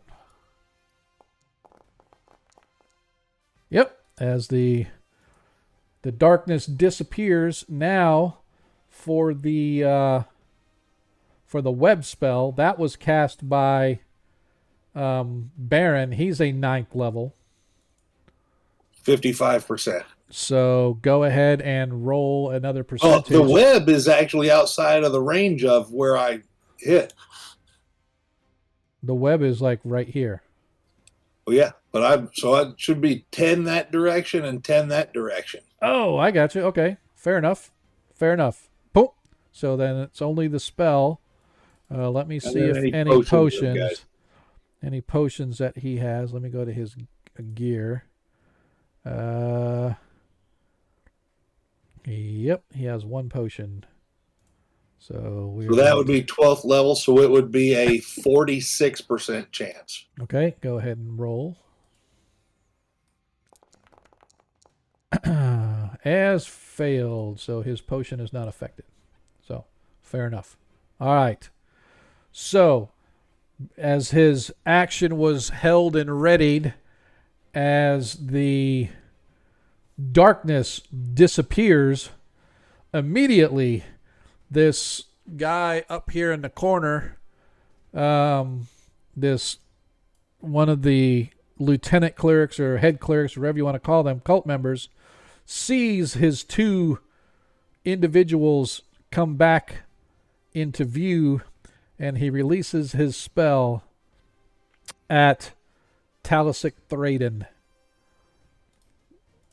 as he casts the spell Slay Living.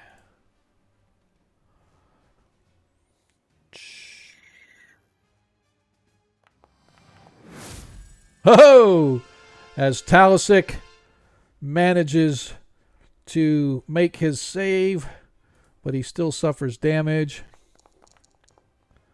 to the tune of 10 hit points of damage from the spell. And good, it took it off, so definitely did. So that is it for, I think, them. Hey, DM, the wand does shoot a little laser beam to dispel things. Does it? Page 135. That's good to know. I have to look up this particular. You got a rod here. I'm just trying to figure out why it doesn't have any abilities on it. And I'm looking. Give me just a sec. Not going to worry about it too much. It's probably a back scratcher +2, DM. I'm thinking. Makes sense. All right. I want your evil priest hunting. Yeah. See, it doesn't have the. I'm just looking through the description, see if it says anything in his description about this particular rod. There it is. Why is it? All right. It doesn't have any of the abilities on it. I know I put these together. I don't know how the heck suddenly now they don't have the. I'm looking at the description for it. But it's not.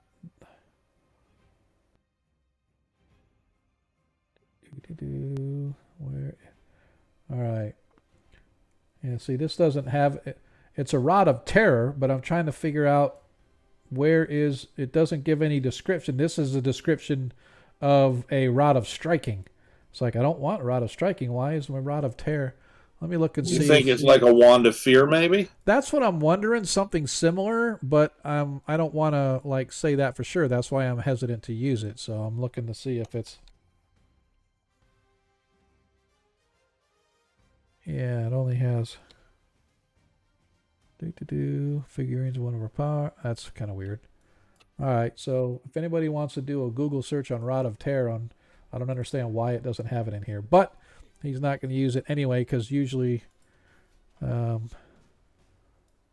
that's for up close things. So, all right. So I think that was Ronnie is done. Yep. Varys, finally.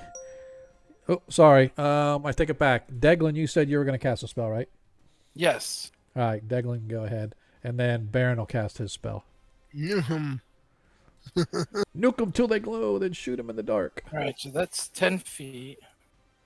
So now I need to measure. Damn it, come on. I don't know why it does that. Come. 65 feet to the bad guy. That's not going to work. What about this guy up here in the corner? 55 feet. Flame strike. Nice. Okay. I think I target. Target. Yep. Oh, I don't. Yeah, there it goes. Okay. Then go to my character. Can you flame strike the corner and hit them both? It's a 10-foot thing, so Yeah. Oh, So yeah, they're both. well, yeah. Cool. But you need to target them both if you want it to apply the damage to both. all right. I have to do shift. Shift and select. Yep. There we go. All right, and then Our audience is so patient with us because we got no clue what we're doing with this game. and I yell out, "You play with fire, you get burned." So all you have to do is do cast versus spell. And so Zembrak succeeded and so go ahead and do damage. Just go ahead and roll. Just click the damage. 68 fire damage. It closed out on me. Did it? Yeah. See, that's yeah. it. Still shows him as being selected. But it closed the window for the fire spell. I don't know why it did that. Huh. I'll just do it by manually. You want me to do it? I can click it for you. It still shows it a moment. Oh, wait a minute. There it is. There it is. No, that's a saving throw. There, I see it now. Okay, here we go. Yeah.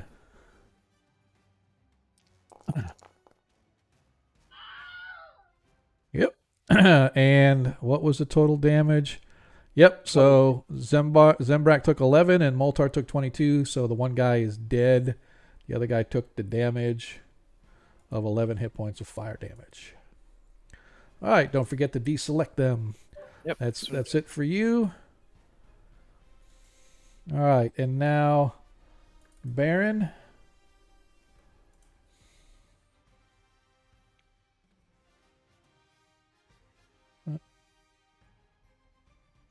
Let me see what he can do with this.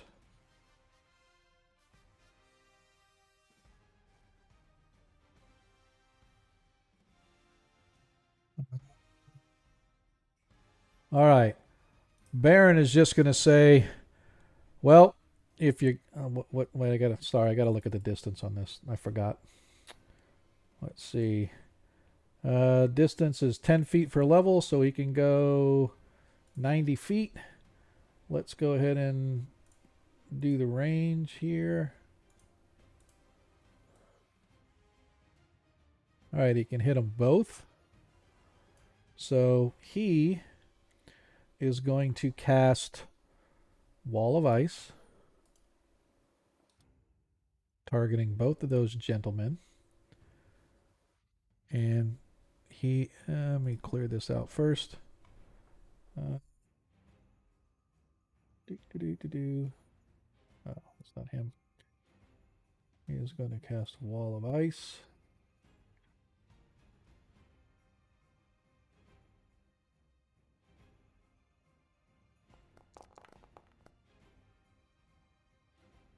And they both suffer 12 hit points of bludgeoning damage. As you guys watch, as he begins to cast, and you watch as this huge, long sheet of ice sort of appears above the two individuals and drops, slamming them with like a big, huge chunk of ice, doing 12 hit points of damage each to those fellers. Doesn't pin them to the ground. No, it doesn't, unfortunately. It just slams on them and it shatters into a bunch of pieces onto the floor and begins to slowly dissipate. But that is it for the party casters. So, Varys, you are now up.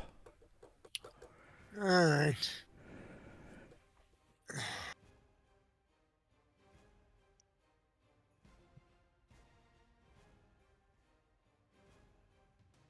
I'm gonna throw my dagger of venom at Okay. this guy.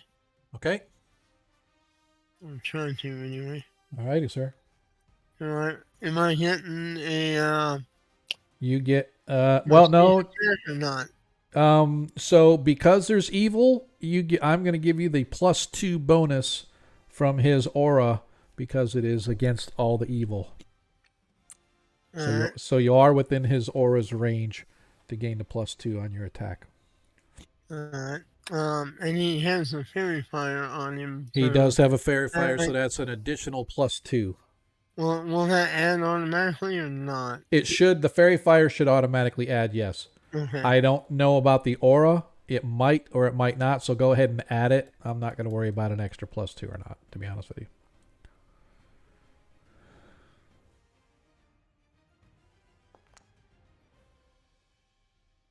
Ooh, that hits.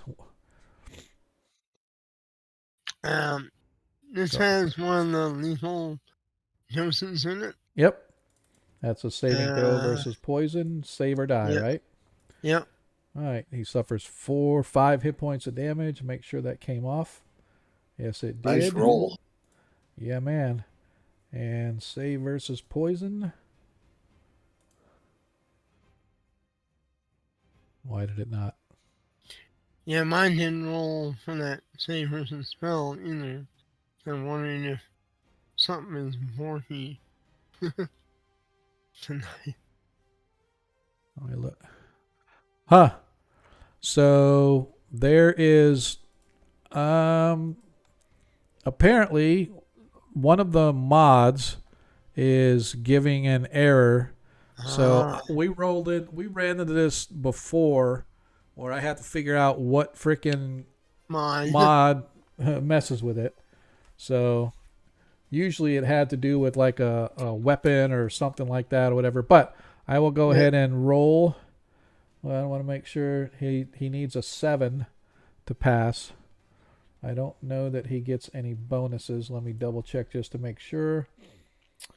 Does not look like he has any additional bonuses, so it's just a straight up D20 roll. And he made his saving throw. Oh well. Yep. All right. All right. So Varys, Deglin's already gone.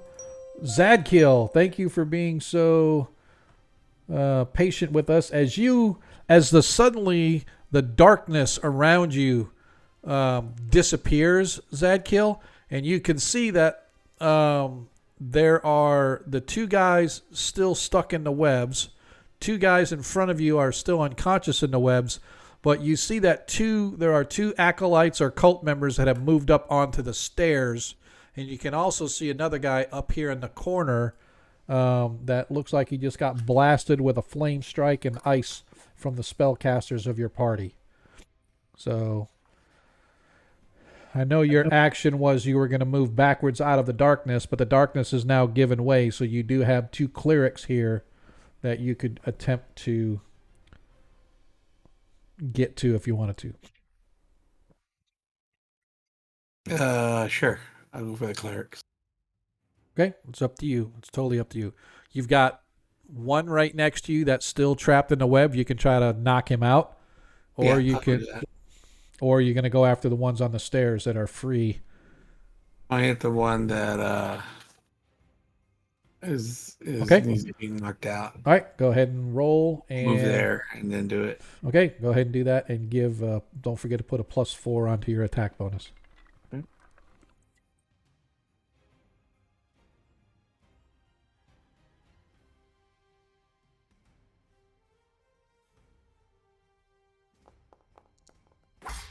As you hit, go ahead and roll thy damage.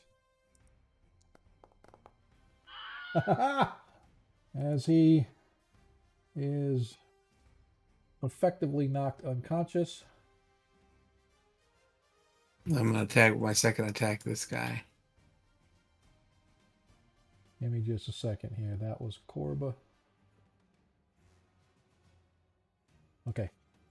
Your second attack is the guy up on the stairs. Okay. Hits with the non-lethal damage.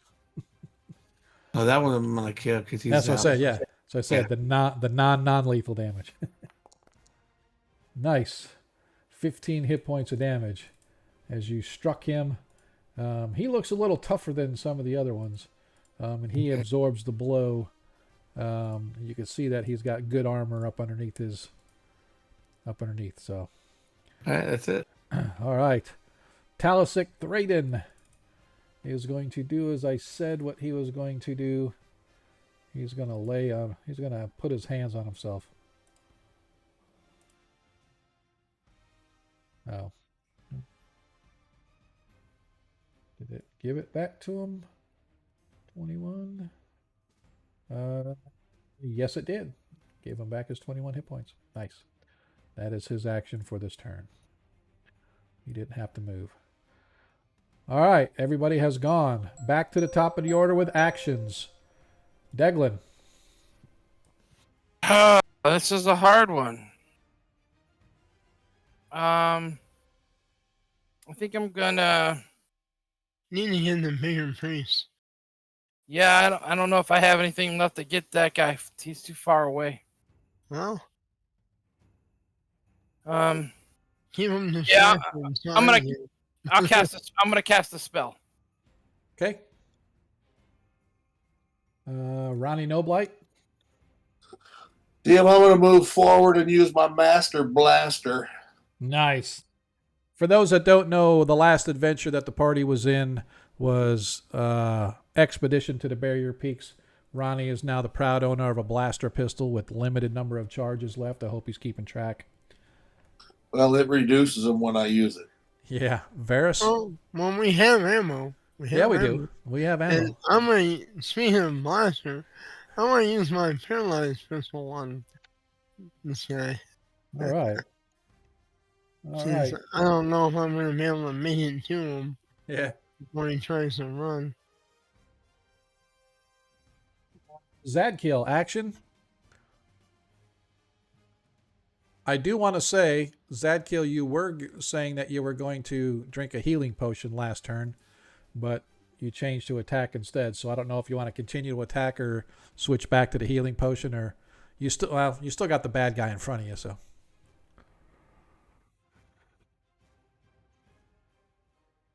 you with us, Tino? Zadkiel the Righteous. Earth calling Zadkiel the Righteous. Did anybody check Discord? Did he bounce on us? No? All right. Monkey must have fallen asleep, so I'm going to say he's going to sword it out. No, I'm here. Okay. Actions for next turn?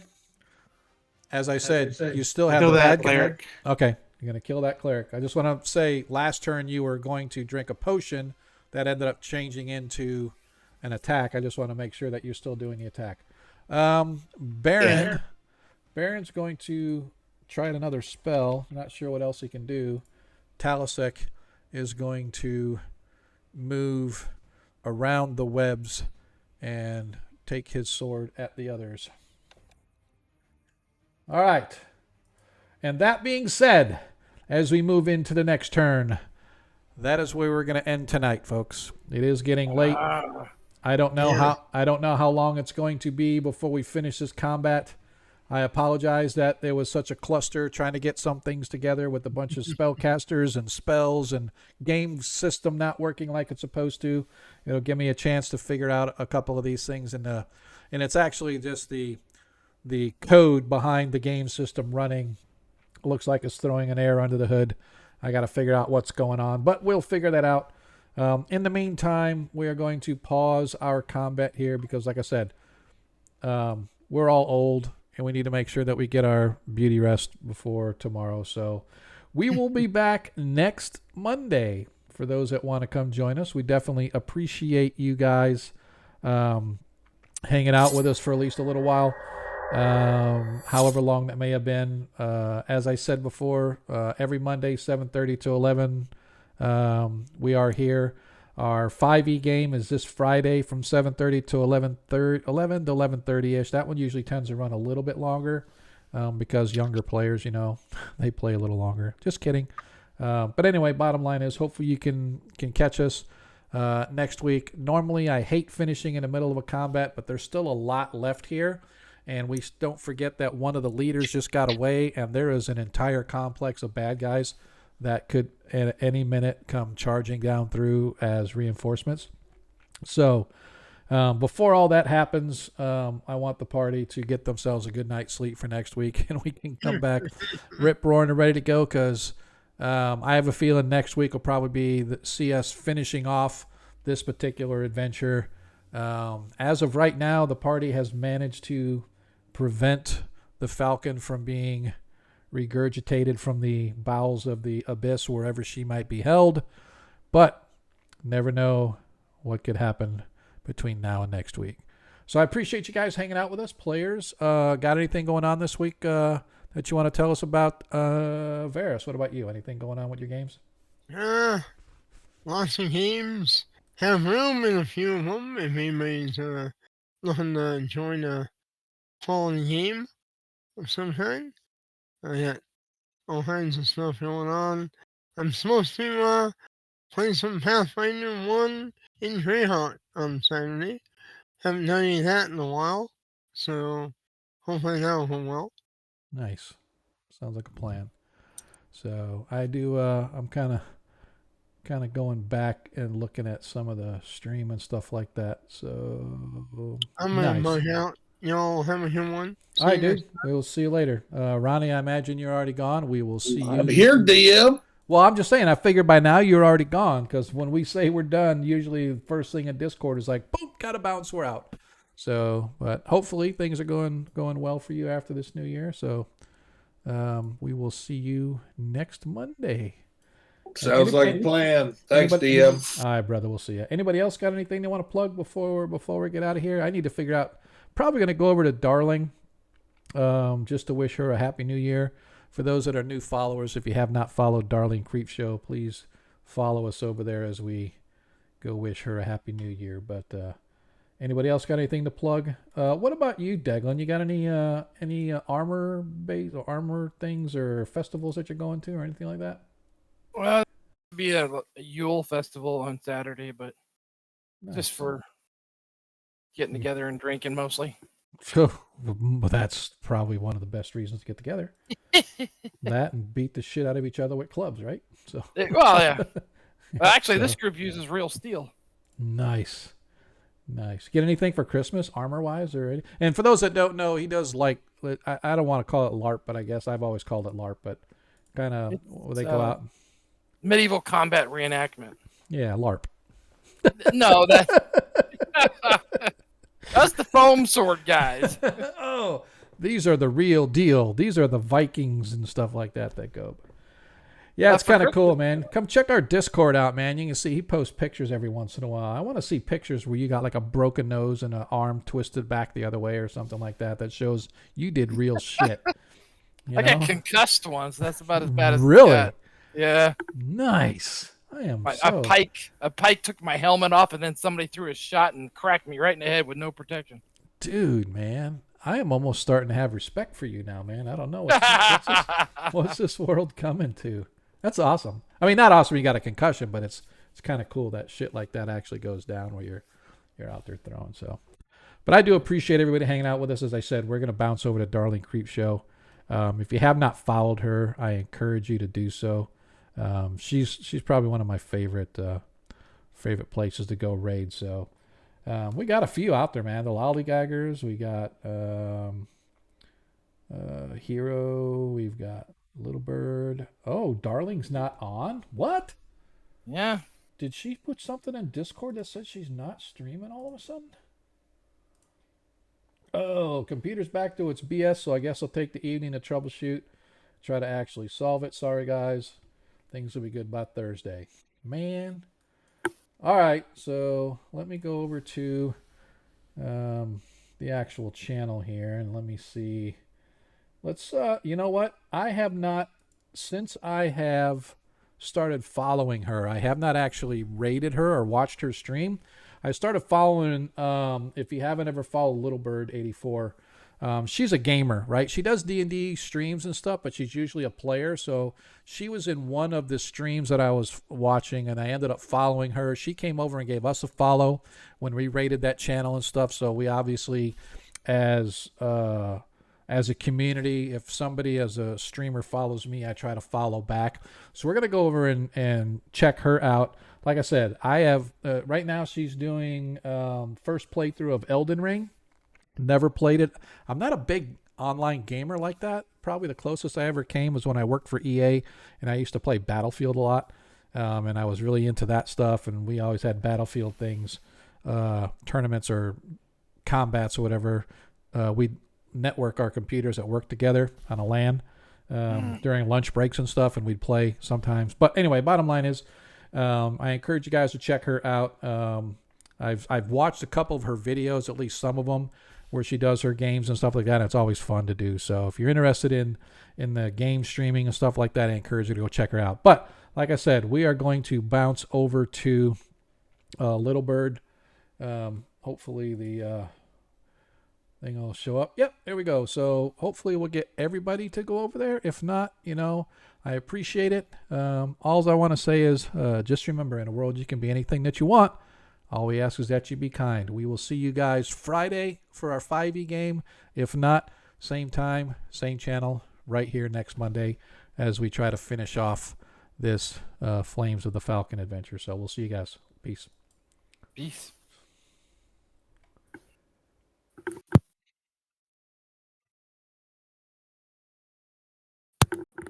I appreciate it. I'm sorry about the double. I'm so sorry about the double sound.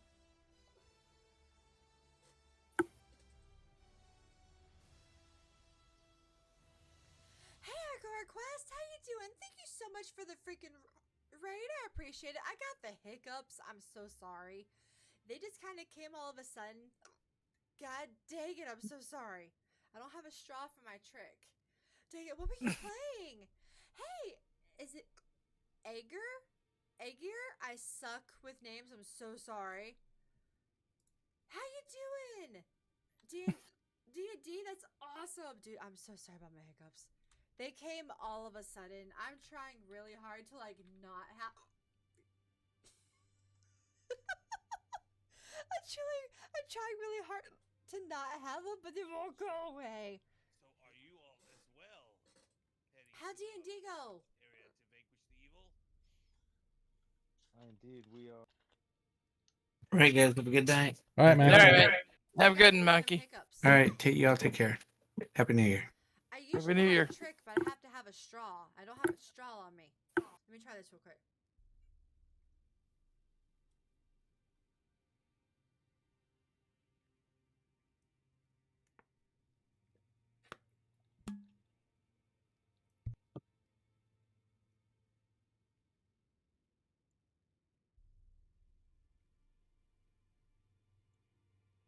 Y'all didn't want to hear that.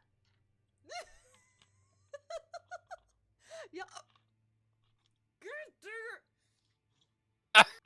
Didn't work. Sometimes if you make yourself burp, it takes away the pressure of the hiccup. So I was like, okay, let me try it. Hey, Coco, how you doing, honey? Oh, I wonder if she knows that the trick red about wine. pressing your diaphragm. Oh, gotcha. Mhm. Dang. That's awesome, though. What kind of combat was it? I do tricks. I do have a hiccup trick. I do have a hiccup trick, but it would take me a few minutes to get the stuff. What I normally do, and it works 99% of the time. I've actually used it on... God dang it. I've actually used it on patients, and it works really good. So you take a cup, okay? Get a cup. Fill it about that far with water. Not a ton, but enough to do that much. Get a straw.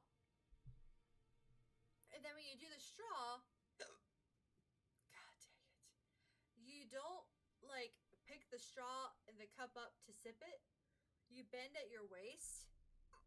Shut your ears, because shutting your ears actually increases your interthoracic pressure.